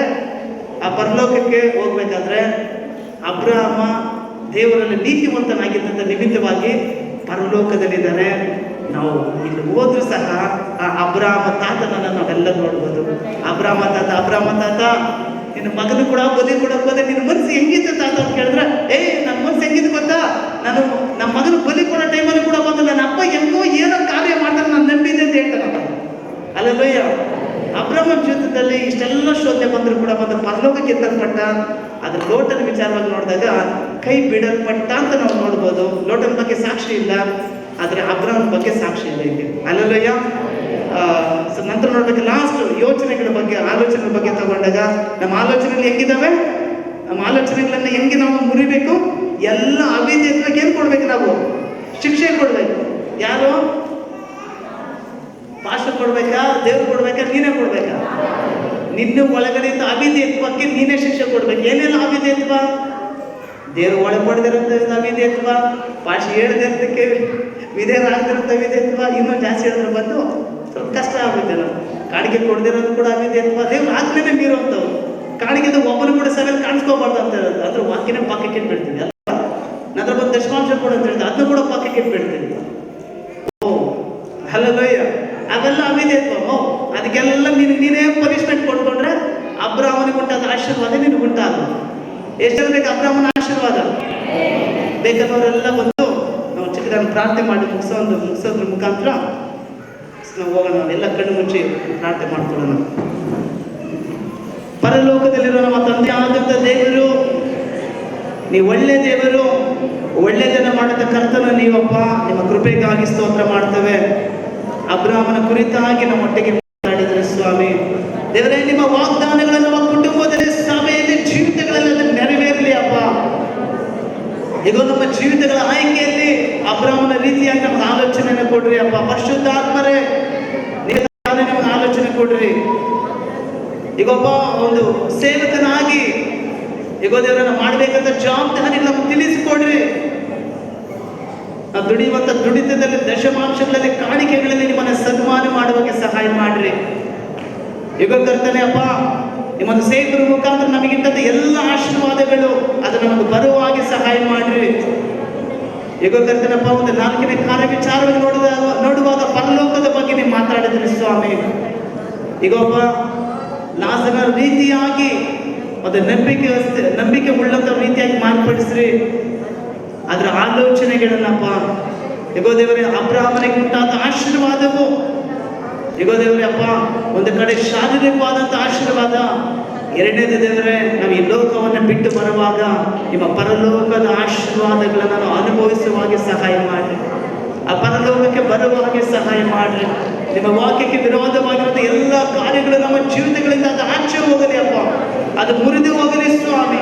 ಯುಗದವರಿನ ಸೇವಕರಿಗೆ ಪ್ರಕಟಣೆ ಮಾಡಿದಾಗ ದೇವರೇ, ನೀವು 2 ಕೈಗಳಿಂದ ನಮ್ಮ ಸಭೆಯನ್ನು ಆಶೀರ್ವದಿಸ್ತಾ ಇದ್ದೀರಾ ಸ್ವಾಮಿ. ಆಶೀರ್ವಾದ ಒಬ್ಬೊಬ್ಬರ ಮೇಲೆ ಈಗಲೇ ಇಳಿದು ಬರಲಿ ಸ್ವಾಮಿ. ಅದು ಬೆಂಕಿಯಾಗಿ ಇಳಿದು ಬರಲಿ ಅಪ್ಪ, ಅದು ಮೋಡದ ರೀತಿಯಾಗಿ ಇಳಿದು ಬರಲಿ ಅಪ್ಪ.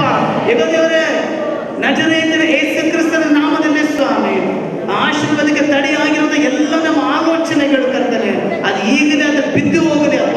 ಆ ಕೋಟೆ ಕೊತ್ತಲುಗಳು ಈಗಲೇ ಅದು ಕೆಡವಿ ಆಗಲ್ಪಡಲಿ ಸ್ವಾಮಿ.